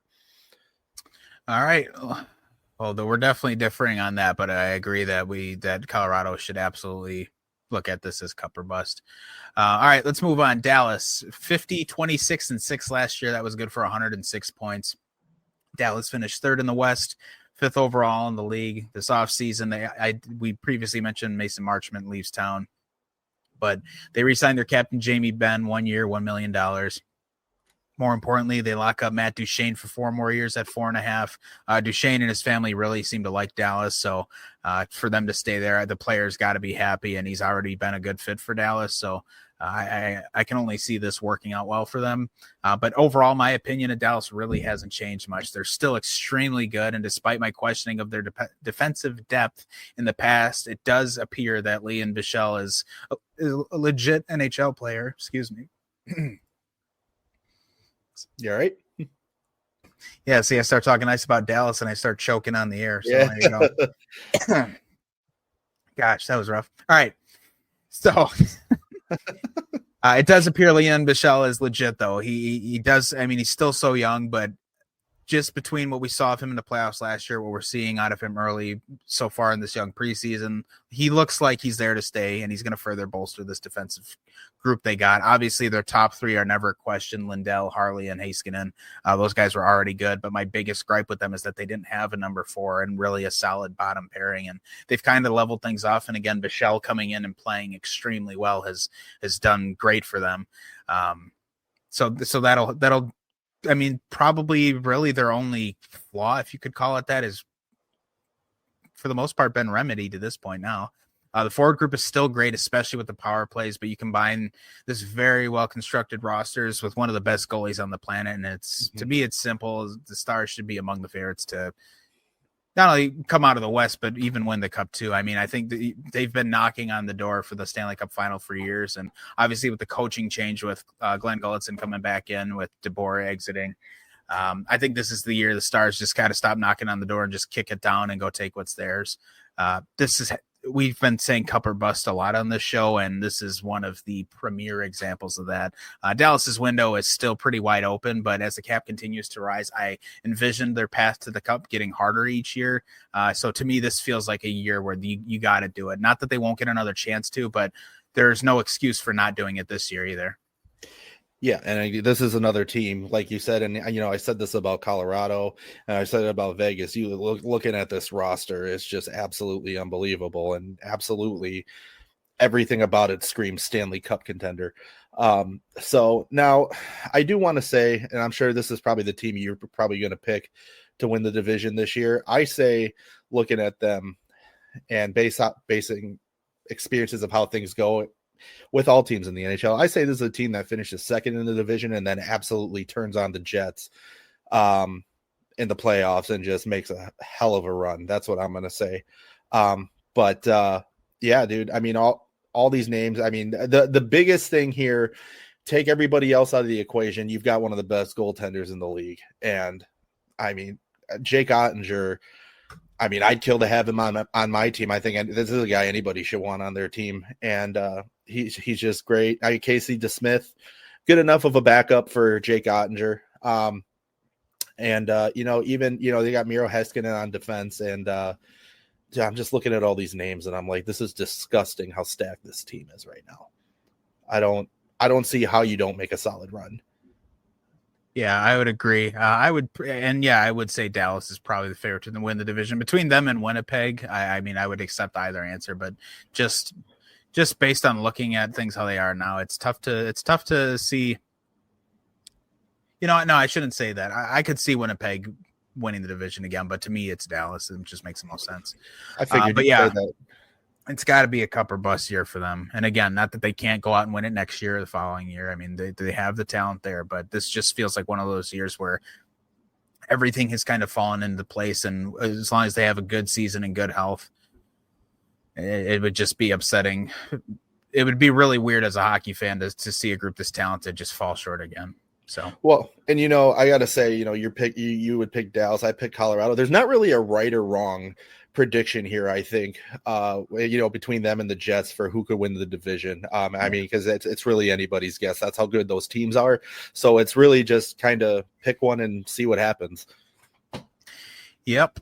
All right, let's move on. Surprisingly, this next team actually does not have the most notes out of all of them. I figured for sure when I was typing all these up that Minnesota I'd have the most notes for, but actually it's not. So Minnesota last year, 45-30-7, finished with 97 points. That was 7th in the conference, 13th overall in the league. They really scraped by at the end of the season to get into the playoffs. They kind of tumbled into the finish line and had what was, I thought, a pretty good showing against Vegas in round 1, but that way they lost game 5 was just crushing, and then they just were reeling in game 6 and could never keep it together. So tough ending for them last year, but this offseason is kind of been filled with more adventure all summer long. They dealt with this drama with Marco Rossi and his contract before finally settling on a 3-year, $5 million a season extension with him. It's great for the team, great for the player. It gives Marco a chance to really continue to prove himself as he's already starting to do. The cap hit is extremely friendly for the team, and if all pans out, Marco will be due a big payday by the end of this. Hopefully he's still with the Wild at that point. The other big move for the Wild is they bring Danila Yurov over from the KHL, sign him to his entry-level contract, 3 years, $950,000 a year. He lit it up in the KHL, so I'm hoping his game translates to the North American game as a fan of the team. But we'll see what happens there. As far as the team as a whole goes, and I'm hoping this part ages like milk, but they still haven't signed Kirill Kaprizov to an extension. And while I am confident he's going to re-sign, I am growing more concerned by the day that it'll become more of a distraction the longer it drags on. I'm hoping that's not the case, but that's where we're at right now. The Wild are going to start the season without star defenseman Jonas Brodin, who he's only going to miss a couple of weeks, but again, he's pretty much their biggest minute eater. Between him and Brock Faber, they just chew up all the heavy minutes out there. So the Wild quietly have had probably one of the more well-rounded defense corps in the league, specifically last year. And while there's no real A-list franchise superstar defender like a Makar or like a Victor Hedman on the Wild, guys like Brock Faber and Jonas Brodin and Jaron Spurgeon, who can play huge shutdown minutes, make them one of the best defensive groups in the league. And adding in a gifted skater and puck mover like Zeev Buium has a chance to really help them out. I'm interested to see how his game is in the NHL now that he's done with college, but it's got the potential to age super well for them. And as I mentioned, it's a great D-corps, but they're backstopped by a really stout goalie in Philip Gustafsson, who I think should continue to impress for them on a nightly basis, but you just never know.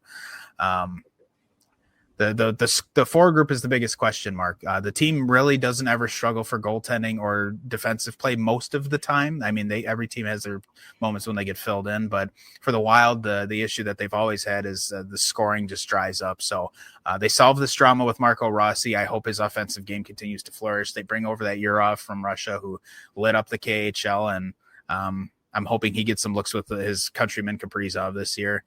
We know the big dogs like Kaprizov and Boldy can score, but it's got to be more than just them two. It's been this team's Achilles heel, but their inability to score and their inability to win faceoffs is just, as a fan of the team, been the most frustrating way to watch them lose, is because they just can't keep up. They can, like I said, they can shut it down as well as anyone, but I've seen 10,000 rough drafts of this lineup with different configurations for the forward group, and there's not been one that I've seen where I really liked the look. So we'll see what happens for the Wild, and again, ultimately their success will come down to how well the forwards produce, because I know the defensive play and the goaltending will be there. They're almost certain to be, again, among the best defensive teams in the leagues, but they cannot afford to have that scoring dry up in the playoffs. They just can't. And so I'll say for the Wild playoffs for sure. I just think they're too good to miss, but as a fan, I still worry about them winning a round. Until I'm convinced about the scoring, I'm always going to doubt their ability to win. I think this year is the year they break into the playoffs. I don't think that's up for debate at this point. One thing I want to harp on, I'm not really going to harp on the Kaprizov because we did that last week's episode. There's not really much more we can say about it, and what there was left to say, you kind of already said. At this point, you just hope it doesn't become a distraction. But again, for me, no concern that he doesn't sign. The one thing I want to harp on, and not really harp on, but just bring up is this is the year for David Jiricek to really prove himself that he belongs in the NHL. This is a guy, you and I have seen him in person, what he's capable of, at least in the minors. And when he was in the minors, he was so dominant and light years ahead of everybody in front of him on the ice. He was just a truly terrific scoring defenseman for that matter. And he's extremely fast for a defenseman. I'll give him that too, especially as big of a guy he is. He's another one that's been very vocal, similar to Askarov, about I firmly believe I belong in the NHL and I'm not going to accept anything less. Well, he hasn't quite necessarily proved it during his time in Columbus. He's shown signs of it at certain points, but I think this is the year where he's really going to need to prove himself. And I really truly hope he does, because I've seen what he's capable of, and I'm with him. I believe he belongs in the NHL. He just needs to prove that he can hold his own. And I think given the right circumstances, the right amount of development, I think that he'll be okay. And I truly think this is the year he will do that. And I think he'll earn himself a solid spot on that roster and hopefully stay there for a while, because he is a good defenseman. I can promise you. For those of you that are unfamiliar with him, Brian and I have been watching him for a couple of years now. He is a good defenseman. The potential is there. And I think if he can play to his full potential, he's exactly what the Wild need. Well, as a fan of the team, I mean, I certainly hope he makes the team. His preseason so far, in camp, he's looked good. He's skating better. He's moving the puck better. He does look more comfortable than I thought he looked previously. But for him, he's going to have to earn his keep. The reality is the Wild's top four is pretty much locked in. It's going to be Faber and Brodin and Spurgeon and Middleton. Thankfully, John Merrill doesn't play there anymore, but Bogosian's still in the lineup, and Z Bouillon's there. So Jiricek's going to have to earn his keep. I mean, he's likely at least going to start the season alternating as the 7th D with Zach Bogosian, but he's got to prove himself. Their top four there is really solid, and God forbid there are any injuries. But when healthy, I mean, they're a solid group. The chemistry is so good between the four of them that they run the pairs so many different ways. But for Jiricek, it's going to be important that he just stays consistent with what he's been doing. That's going to get him the best chance. And I would love a world where he's in every night and Zach Bogosian's the guy that slots in on the extra night. I love Bogo, but I would much rather have a healthy young Jiricek getting a chance to, again, to play big minutes, move the puck around, maybe get on the second power play. I would really like to see that. So the other big thing for Minnesota as well, too, as fans of the team will know, is Jesper Wallstedt, who, again, had a rough year last year, just nothing went his way. We'll keep the short version, but he's going to have a chance to play as the backup now that Marc-Andre Fleury is retired, and he's going to get a proper chance to play behind what will hopefully be a healthy roster. So big chance for him this year, big chance for a guy like Jiricek as well. But again, if those work out, both of those guys work out, that's just, it's just, what's the word I'm looking for here? It's like an embarrassment of riches, sort of. They already have good goaltending and good defense. If they can continue to add to that, that's great. But I just am terrified of what's going to happen in the faceoff dot and on the offensive side of the puck. So we'll see where the Wild go. But obviously, as a fan of the team, I'm crossing my fingers that they win all 82 games and all 16 in a row in the playoffs. So I do think they'll make the playoffs, though. Like I said before, especially with how gifted half of their division is, I still worry about them running around, but time will tell. Yes, sir. So, all right, next one. This is actually the team I had the most notes for, Nashville, 30, 44, and 8. Sorry. 68 points, and it wasn't a pretty 68. It was rough. 14th in the conference, 30th in the league. I think. Well, first here, real quick, this summer they signed Nick Perbix, 2 years, $2.75 million a year. He's going to play on the back end there. Nick Hague comes over as well from Vegas. He signs 4 years, $5.5 million a season for the Preds now. And then they draft Brady Martin, I think 5th overall or 6th overall, 3 years, $9.75 million per season. That should be fun. He's good. He's going to be a fun young player to watch develop in their system. I hope he gets to play some time in Milwaukee before coming up to the big club. But it's amazing with the Preds how fast one season can change your perspective on a team and where they're at. Because we were all convinced last year that Nashville was going to run the league over, and instead we got one of the most stunning implosions ever. I mean, right from the start of the year, the Preds were one of the worst teams in the league, and they just really never recovered from it. Now looking at the group on paper, I mean, we have, or like now looking at them like today, we have an aging Roman Josi who's still elite, but he is 35. We have him. We have Brady Shea, who really I thought underperformed last year, followed by Nick Hagen. Is it Nick Perbix or is it Adam Perbix? Now I'm second guessing myself. But we have Hagen and Perbix there, who are, again, both are top 4 D-men, but aren't as good as maybe some of their counterparts on divisional rivals, like I just mentioned, like Minnesota. Nicholas Perbix. Okay, so Nick Hagen, Nick Perbix. Now I feel better. Thank you. Yep. But like I said, like Dallas, they're top 4 solid. Minnesota, they're top 4 solid. Colorado, they're top 4 solid. The Jets, they're top 4. So as good as these guys are, the Perbix and Hag, they're good. They're great additions to the team, but I don't think it's going to be enough, first of all.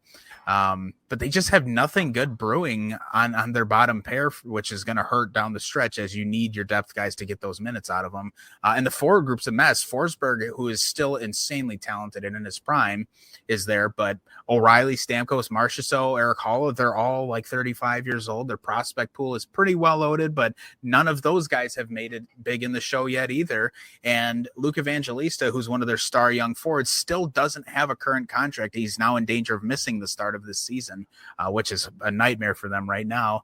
And so while some of their other young blood, like guys like Zach LaRue and Matthew Wood and Ozzy Weisblatt, who, by the way, rest in peace, Orca Weisblatt, who just passed away recently. I don't remember if that was before our last show, but if it was. We missed it. It was? Okay. So that we missed. But, you know, they have some other young talent that is pretty good, but the roster as a whole is like very clunky to me. It doesn't feel like there's any theme here. It's just like, here's a bunch of really good guys and then a bunch of guys who are good but old, and Juuse Saros, and that's it. So other than like a Vezina caliber season from their goalie, Juuse Saros, I don't think there's a lot Nashville's got going their way that will help them avoid another rough ride this year. I mean, I'm really hoping I'm wrong with this prediction, because that's a fun barn when they're good. But with the improvements and the state that their rivals teams are in, I don't think they make the playoffs. Yeah, and it's sad because, like you said last year, every person on this planet was like, holy shit, this team is stacked. Watch out. Here's my take on it. And I've been a little vocal about this in the past, but probably not as vocal as I'm going to be about it right now. And it's going to be a bold statement, so bear with me. Andrew Brunette sucks. That's I'm just going to be blunt about it. He's not the guy to be the head coach. He's not head coach material. And I think he's proved that. And, you know, not to bring up my team again, but when he was with Florida, he looked good because the Panthers kept having all these come from behind wins, and you can argue a win is a win. But that team was kind of, when he was coach, it was kind of a team that almost coached itself to an extent. You're not going to get that with Nashville, and he's just not the guy to be in there. And Barry Trotz keeps trusting him. I think he's a big part of the problem in Nashville. I think you need to get a new head coach in there who knows what the hell they're doing. Aside from that, like you said, you got these guys like Ryan O'Reilly, Jonathan Marchessault, Stamkos. These guys are all getting old. And Stamkos wasn't Tampa Stamkos last year either. I think that's worth noting. Excuse me. Goodness. Sorry to mute my mic. Yeah, RIP headphone users. Yeah, sorry about that. I tried to turn away. There's just, and like you said, Nashville's got a really good prospect pool. The one thing you brought up that is concerning to me too is the Luke Evangelista not having a contract yet. I mean, that's got to be, at this point, that's got to be priority number one. This kid's going to miss the start of the season. And I mean, you look at this kid and he not him alone, but he is part of the future of this team, hands down. Now, one thing I want to say, and forgive me for this, but I have no idea who this backup goaltender is. I've never heard his name. Let me bring up who it is. I just had, what's funny is I don't even know how to say it. Eustace? Justice. Is it Eustace Ananen? Yeah, He was spent the last couple of years in Colorado's organization. Okay, yeah, I'm forgive me, I've never heard of him. So he's the guy they got in return for was it Scott Wedgwood? Yeah, okay. that sounds right. I believe so. I might be misquoting on that. It has to be, because how the hell else would he have ended up there? But yeah, no, they got him from Colorado. Okay, yeah, I've never heard of him, so I'm not going to speak too much on the goaltending situation. We've harped on Juuse Saros stuff enough. It's Saros' net, and he needs to be good. That's what they're exactly. There's not much more that needs to be said in that situation. Everybody kind of knows that. There's all the trade Saros people out there. Don't trade him. There's just so much to be said there that we're not going to harp on it. You look at this team on paper without any like inside knowledge, and you're just kind of like, this is a team like looking at it that should be performing well, and they're just not. And I'm going to again make that one statement. I think coaching is the issue here, and I've said this in the past too. You can have all the elite players in the world on one team, but if the chemistry is not there, it's not going to matter. And that's exactly what happened to them. Yeah, exactly. And they are a textbook example of my point there. So there's a lot of things to be worked on there. And again, we're not experts by any means, but I think the first place you start here is bringing a new head coach. I don't want to shit on Andrew Brunette, but I just don't think he's the right guy for the job. And there's not anything anyone can say to convince me otherwise. Yep. No, that's a fair statement. The results haven't been there. And with the Panthers, we saw what happened. Even after that President's Trophy year, we saw what happened in the playoffs. So I agree with you on that. I don't even know if Barry Trotz is the right guy for GM, but I'm more inclined to give the GM a break, because ultimately, yes, they assembled a team, but especially going into last year, like the construction of the roster wasn't bad. And this was when they still had Tommy Novak and Dante Fabro and the key pieces. There was more key pieces to this roster still here. Hell, Luke Evangelista was signed, for God's sake. There were some, let me rephrase that. Trotz put this roster together, and like I said, more pieces were here last year, but Brunette is what's coaching the product on the ice, and they looked lost all year. And so that's why I agree with you. Like, this is more on the coaching than anything. Trotz has been catching some maybe well-deserved strays or comments or whatever, but I think this is more on the coaching. And it is weird that unless I'm missing something, I don't see nearly enough of it from Preds fans that the coach has to go. But it is what it is with Nashville. It's certainly not where we thought we'd be a year and a half removed from those signings, or a year and some change removed from those big signings. But this is the reality of what they're faced with, and now it's not looking good. No, I will say one more thing, and I don't care how this makes anybody feel. I personally would rather see Barry Trotz as the coach of the Predators than the GM. No, they did that experiment for, what was it, 17 years and or 16 years, and what was it, the first season he was gone, they went to the final with him. Yeah. Oh my god, I mean, you couldn't make that shit up. Yeah.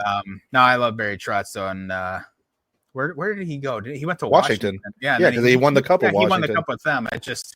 It's just ironic that this first time he leaves Nashville, they win or they go to the final without him. But yeah, no, I agree with you. He wouldn't be a bad choice for the head coaching spot there. But give him the Mike Milbury treatment. Make him be the GM and the coach. Barry Trotz isn't stupid enough to be Mike Milbury. Nobody is.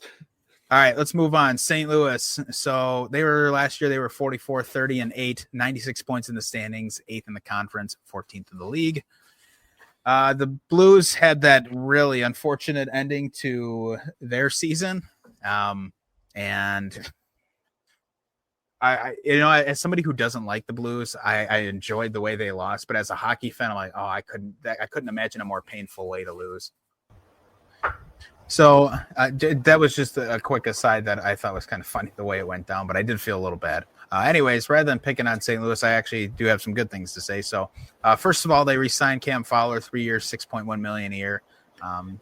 So that's a good deal for him and the team. He played extremely well after coming over from Anaheim. So I think that's a very friendly deal on both sides. It gets Fowler a really nice chunk of change. And again, for the Blues, it's low risk. It's a shorter term deal. So if it doesn't pan out, especially with the cap exploding, it's not the end of the world. But that looks like a deal that's going to work out. They also add some depth. They bring in Pius Suter out of Vancouver, 2 years, $4.125 million per year for him. Great depth forward. I think he's going to get a chance to probably play some special teams, or at least on the kill. Good hard-nosed player, and I think he'll slot right in with what St. Louis is doing. And I'll say ditto for Nick Bjugstad, who signed 2 years there as well, $1.75 million a year. The Blues as a team kind of fascinate me because, like a couple other teams we've talked about, there's not anything super flashy on the roster, but some of the talent they have is still really good. Like Binnington, I mean, if he plays this whole year like how he played the last 2.5 months of last season, the Blues could be set up for some success. And normally an aging decor like this would deter me from having high hopes from a roster like this, but the group was very effective down the stretch, and I don't want to be too dismissive of the work that they did do last year. I mean, we have a sample size to show that it was effective enough to get them into the postseason, albeit on a tiebreaker, but they really rallied the troops the back end of last season. And so that's why I'm not going to just say this isn't good enough to do anything with, because I mean, they were good. And that, that's not to say I would call them elite, but especially when you look at how messy the Pacific is, it is easy to kind of see a path where St. Louis can come in and grab that wild card spot again this year. But as for the forward group, I think we can still expect some great things from their powerful trio. They got Kyrou, Robert Thomas, and Jake Neighbors. Plus, as a Gopher fan myself, I think fans will get the luxury of seeing a whole season of Jimmy Snuggerud. I'm telling you guys, I watched this kid play hockey, and he shoots it like it's fired out of a cannon. And I'm telling you, he's going to be one of the best. He's going to be like a premier household name, just from his shot alone within 5 years. He's just that good. I'm bummed he's on a divisional rival, but it's going to be exciting to watch this kid play some hockey. He can really shoot. So overall, I don't expect a ton from the Blues, but I certainly believe they can make the playoffs again, especially when you consider how bad the Pacific is. It's certainly feasible that the Blues grab one of these wild card spots. Yeah, I'm with you on that. One thing, way too close to your mic. Holy cow! I'm not even sitting close to it. Hang on, let me turn my volume down. I didn't adjust my volume, but holy crap, were you loud? All right, continue. Okay. Anyway, one thing I got to say, and we said it last week, was their new uniforms are sick. That's one thing I love about St. Louis this year. Yeah, those are awesome. One thing that's weird to me is the Milan Lucic PTO. I think it's time for the league to just move on from that guy. I think he got injured too. It's not showing that he's injured. Let me look up. I swear to God, he got hurt, but maybe not. Maybe I'm just imagining that. Yeah, but that's just. I think he's one of those guys. Time to move on from him. He's 37. Yeah, he's dealing with a groin injury day to day. Okay, so I mean, and that's not really a guy at this point in his career that's going to really do anything. Yeah, I think that's them extending an olive branch to a guy who had a nice long tenure in the league. I think that's all that is. Yeah, pretty much. And I mean, that's respectable. So I mean, I have nothing. I'm just saying it's time to move on. Nothing against him, but look, if the Penguins still are employing Ryan Graves, anybody can employ anybody. You know what? I can't argue with you there. And believe me, I can't wait to talk about the Penguins next week. Yeah. That being said, I'm kind of with you. Nothing's jumping out at me here from the Blues. Not, last year I was like, oh, I loved Monty in Boston. He wasn't the problem. After kind of evaluating him last year, I'm not 100% sold on him. Let me say, because I omitted that from my notes, where I'm actually more so convinced that this team is capable of more than their skill level on paper because of their coach. But continue. Yeah, and like I said, I'm not saying bring him out. I'm just saying I'm not 100% sold on him yet. We'll see what he can do. Game 7 against Winnipeg last year, that could have went anybody's way. So I'm not faulting him or the Blues for that. That's just one of the examples of how unpredictable this game is, especially come playoff time.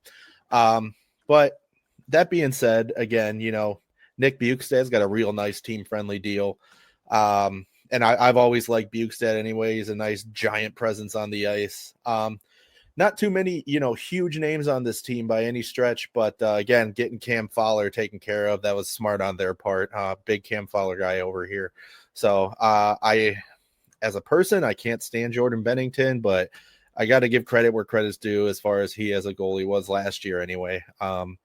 So, I mean, if he can play to his full capabilities, that's going to be good in net for them. Joel Hofer, don't really have a lot to say about him because I don't know too much about him, if I'm being honest. So goaltending there is just going to be kind of what it is. This isn't a team that I'm really just expecting the world out of, but I do see them making the playoffs again for sure.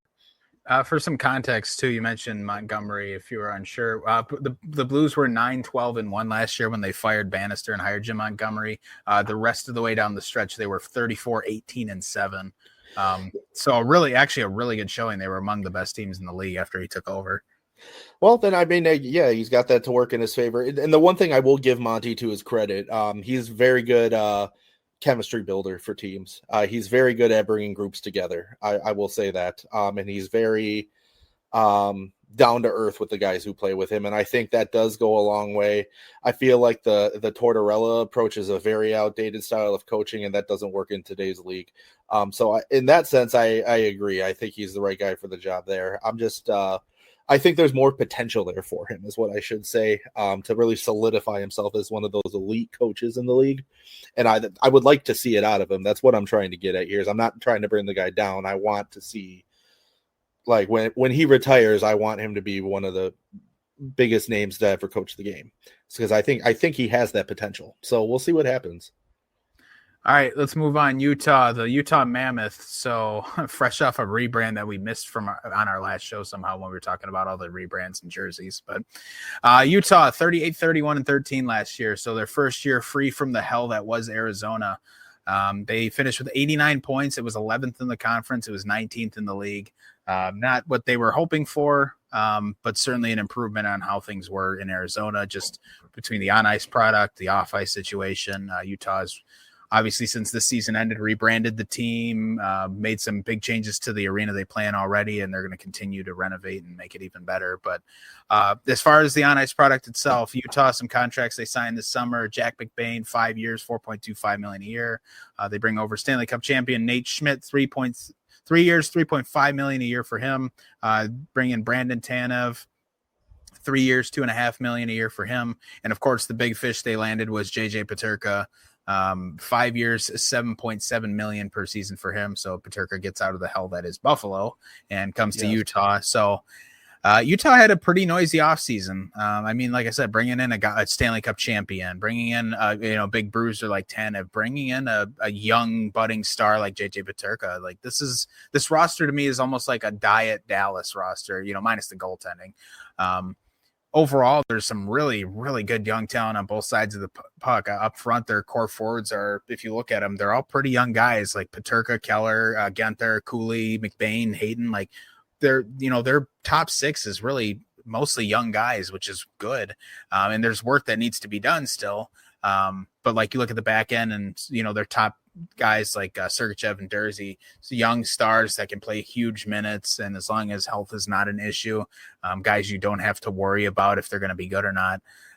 And I think now bringing in Nate Schmidt, you can run him and John Marino together if you wanted to, if you need a couple guys who can shut it down. Like they're going to play responsible hockey when they're called upon. So while they're not superstar talents, like some of the other defensive cores we've talked about, they're still pretty good. I mean, it's better than, first of all, it's better than nothing, but it's serviceable. And I think even good enough to make the playoffs potentially. Where Utah concerns me is the goaltending. And this is where I think they're not a diet Dallas, is because I straight up do not believe in Karel Vejmelka. His career numbers don't support the contract that he's on right now, and he doesn't really pass the eye test when you watch him. He's a career .899 save percentage, and last season he was like a .905 or something.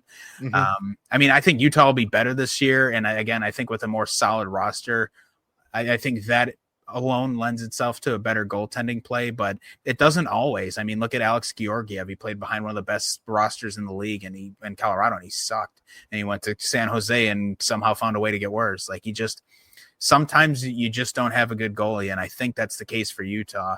And I think that's what's holding them back, I think that's what will hold them back as we get further into this. And while I certainly believe they'll be better, I think they're going to be that first team on the outside looking in. I think they're going to be ninth in the conference, and they're just going to miss it.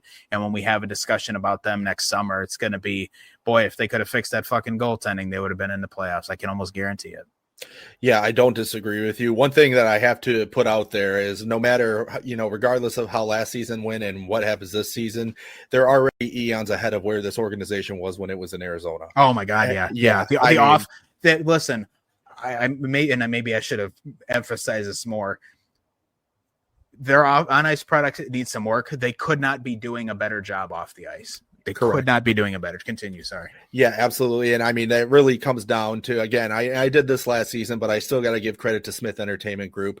You have an ownership group that truly gives a shit and wants what's best for the organization and is doing everything they can to make this a staple in the state of Utah. So that alone puts them light years ahead of where they were in Arizona. With that being said, I'm 100% on board with you with the goaltending situation. I think they're going to need to go out at some point here in the near future and get themselves a decent goalie. Not even household name goalie necessarily, just a stable goalie is what I would say at this point. Nate Schmidt, I thought was a great pickup. I mean, at this point, he's going to be one of the oldest guys on the team, but that's okay. He's only, I think he's like 34, 35. But you talk about he was bought out. I think it was Vegas that bought him out of his contract, and he goes and has a hell of a season with Florida. I mean, yeah, they won the cup, but he personally had a good season. And I think that was good. It shows what he's truly capable of as a defenseman, not a top pair defenseman by any stretch, but he's still a great defenseman to have on the team. I think he'll be right at home.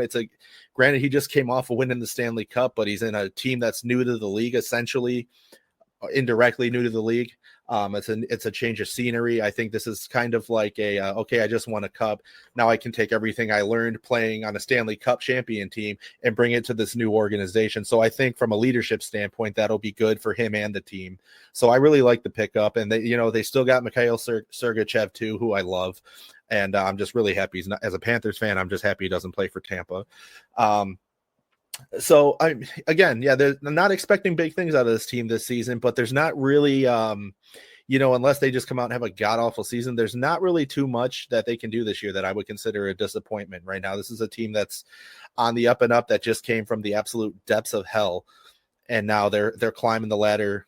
They're working their way up. So, I think just kind of enjoy watching the team this year if you're a fan of the Mammoth. And I got to say, as far as the Mammoth go, I'm a big fan of the rebrand. The logo looks cool. I like what they did with it this year. And I know there's so many differing opinions out there about it, and they should have picked a different name or the logo sucks. I'm happy with it. I'm not a fan of the team, but hey, man, I there's no such thing as bad publicity. So I like it. But again, not expecting big things from this team, but they'll just be kind of there. Yeah, and also worth mentioning too, I talked about their defensemen. For their bottom pairing, I mean, they have Oli Mata there, and they have Ian Cole. Like, they have serviceable NHL players, which is, again, I really don't see any gaping flaws in this roster except for the goaltending. Like the skaters themselves, it's going to be a pretty gifted group. And I'm a big, again, Minnesota guy. I'm a big fan of Logan Cooley and what he does, but goaltending scares the shit out of me. But I agree with you. You know what? For now, enjoy the ride. This should be a much better year for Utah. And who knows? I mean, it could work out for them. Vejmelka could find his groove this year and have put up a 915 and all of a sudden they're really good. I don't see that happening, but it doesn't mean it's impossible. So we'll see what Utah does. But I agree with you on the rebranding. They nailed it on the head. The logo's beautiful. The name's cool. Like, I think everyone wanted Yetis, but the stupid Yeti Tumbler company kind of fucked that up for everyone. So it is what it is. To me, it just kind of was annoying. I'm like, really? We couldn't have the Utah Yetis because some company that charges $70 for a cup wants to be pain in the ass about it, but whatever. $70 for a cup, $400 for a cooler. So. Yeah, dude, your coolers are a fucking crime, but yeah. Unfortunately, this isn't a cooler podcast. It's a football podcast. So yeah, I have one thing to say left about Utah, real quick. Yeah, go ahead. And you can attest to this. And people love to give me shit for it. And I don't care. I am a big Goalhorn guy. Arguably one of the hugest Goalhorn guys in existence. And I am excited. You definitely are. Yeah, I am excited to see what they come up with, what they get for a Goalhorn. I mean, you heard the recording they used last year. It was fine. It was serviceable. I thought it was messy. I thought they just mashed a bunch of them together. They did. They mashed Chicago's and Nashville's together, which actually, if you know anything about horns, Chicago and Nashville actually have the same model of a goal horn. It just sounds different because of the air compressors that they use, or the amount of air that gets pushed through each horn. Anyway, that's some weird shit I don't need to get into. This is a physics podcast too. Yeah, but I'm very intrigued to see what goal horn they go with. Whether or not they're doing that this year, I don't know. I'm sure they have bigger fish to fry, but I mean, I think everybody can agree goal horns are a huge part of the hockey atmosphere and really contribute to the experience of attending a hockey game. So for me, I'm excited to see what they do for that. Yeah, definitely. Well, we have a little bit of breaking news. I guess we're not covering them this week, but it's worth mentioning. Anthony Stolarz just extended with the Maple Leafs 4 years, $3.75 million per year. That was initially reported, I believe, by Frege. So, don't hold me to that if I'm wrong, but yeah, that Stolarz will be extending in Toronto, so that'll be one we talk about on next week's show too. I just wanted to bring that up because it popped up on my phone as you were talking. Nice. All right, last team in the Western Conference, the Winnipeg Jets. So the Jets last year, 56 wins, 22 losses, 4 overtime losses. That was 116 points, which was good for the best record in the league. The Jets, unfortunately, after having an insane ending to their first round series, just came up short against Dallas. Kind of a heartbreaking way that whole series ended, that overtime loss with Scheifele. That was kind of tough to watch. But as the Jets as a whole are still an insanely good team, and the work they did this offseason, I think will, kind of speak for itself once they hit the ice in the regular season. But let's see, Dylan Sandberg, defenseman, extends there 3 more years, $5.75 million a year. We're seeing a lot of these really good players on the precipice of excellence, signing these kind of bridge deals where they're still getting good money, but they're not signing for a long time because they're betting on themselves and waiting for this cap to go up. So that's a great deal for him and the team. Gabe Vilardi, who I've been very outspoken on how highly I think of him since the trade from LA, he extends there for 6 more years at $7.5 million per year. Veteran winger Tanner Pearson signs up there 1 year, $1 million. And of course, the big story for everybody, the hometown boy, Jonathan Toews, who after missing the last couple seasons due to battling some health issues and injury, he signs 1 year there, $2 million. And of course, it's a bonus late in contract as well.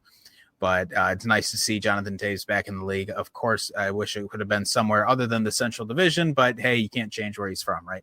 So Toews is back in the league. That's pretty cool to see him back skating. But the Jets, I think, did everything right to keep their roster competitive and not get any worse. And I'll get to that in just a sec here. But overall, again, heartbreaking way the season ended last year, but no reason to think that they can't be back. But similar to Dallas, they are like dead nuts in the middle of this competitive window that they have. And that blisteringly hot start they had to last season kind of propelled them to a President's Trophy. I mean, they started, what was it, like 18-1 or something last year. They were just that good. But the way they played down the stretch, I mean, it just really never felt like they could lose until they got to the playoffs. It was kind of strange, but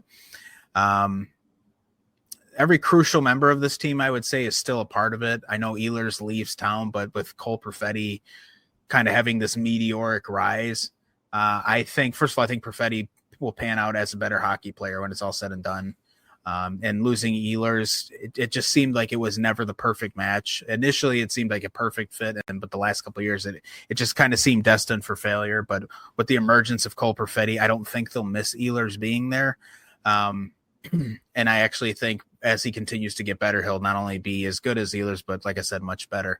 But on the back end of the puck, I mean, the forward group is good enough. They're gifted. They can score. They have good depth down the middle. Like I like the way the team's built, but on the back end, they're about as stout a defensive team as there is.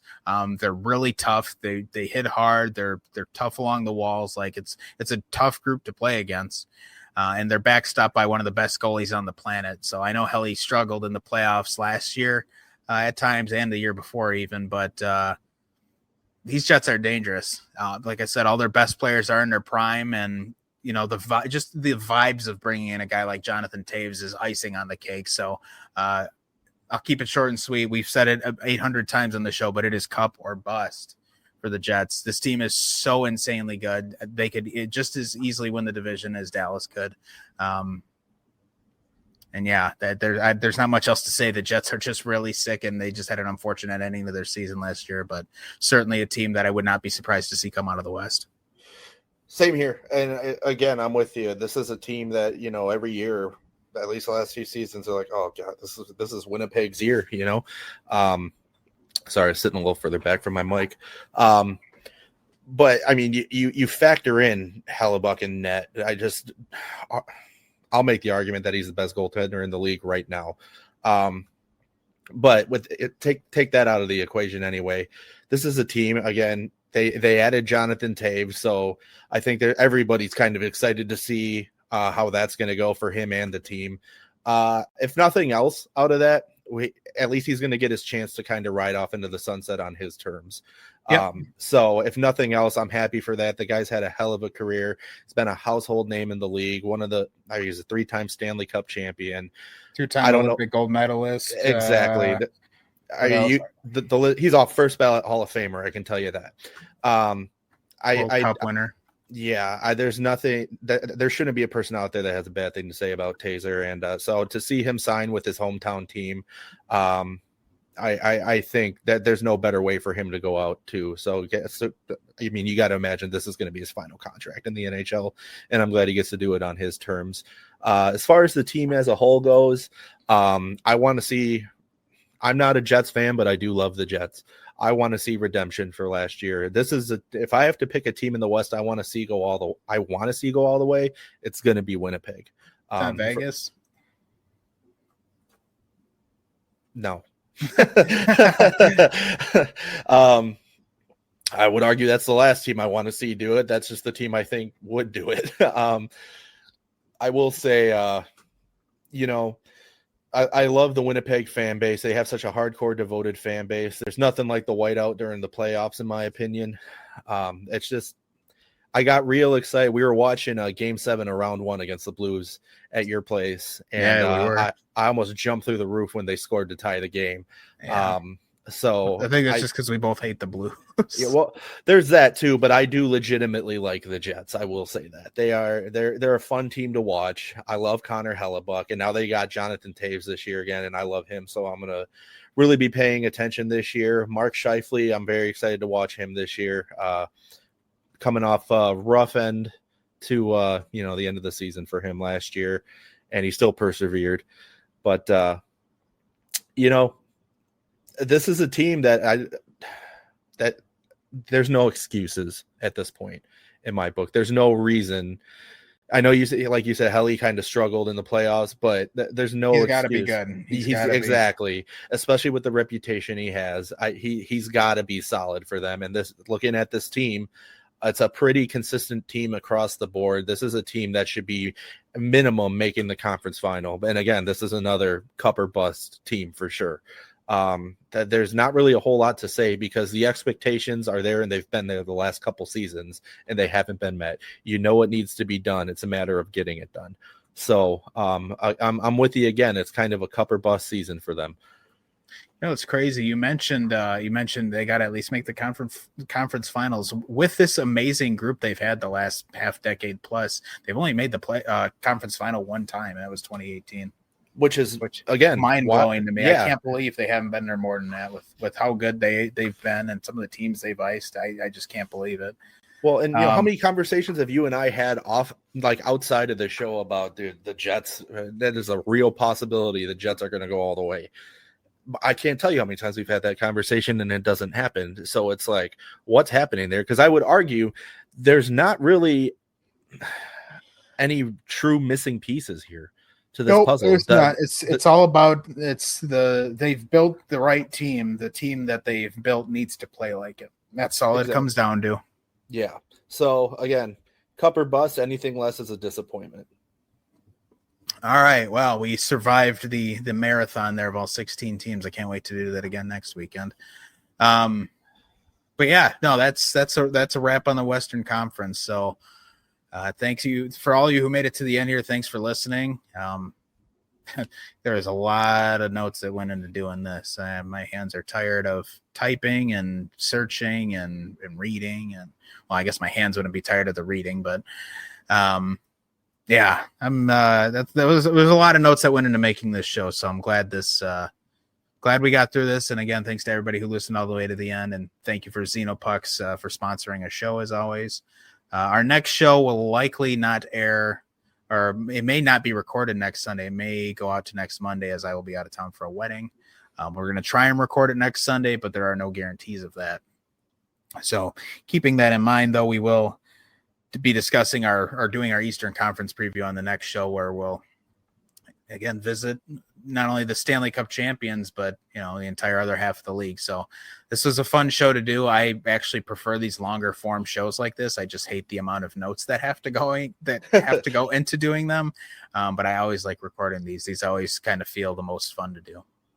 Yeah, I'm with you 100%. And I know sometimes they can be a challenge for all of us to sit through, but yeah, we get through it together. So, and that's what makes it worth it. So that's right. Yeah, I can appreciate that. It's not for everybody, these longer shows, but those of you who stick with it or stick through it with us, we definitely appreciate it. So, you got anything to say before we go, other than our social media stuff? Nah, man. Yeah, like Brian said, if you're not already, make sure you follow us on social media. You can find us on Instagram at Fresh Ice Hockey Podcast. You can find us on Facebook, Fresh Ice Hockey Podcast, and TikTok at Fresh Ice Pod. We have an X or Twitter account. I don't use it. It's just the platform doesn't do anything for me, and it's a pain in the ass to run. So we're the most active on Instagram and TikTok for sure. Those are the two you want to follow. If you have questions you want to write into the show, or any input you want to give us, or want us to read your question on the show, you can email us, freshicehockeypodcast@gmail.com, or contact at freshicehockeypodcast.com.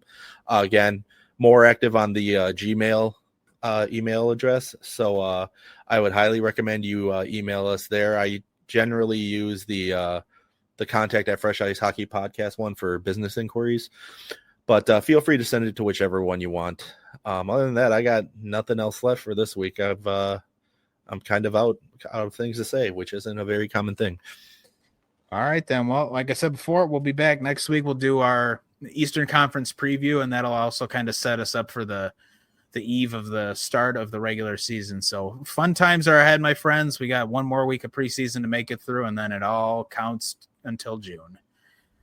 So that'll be good. Thank you all for tuning in. We will see you on next week's episode of Fresh Ice Hockey Podcast.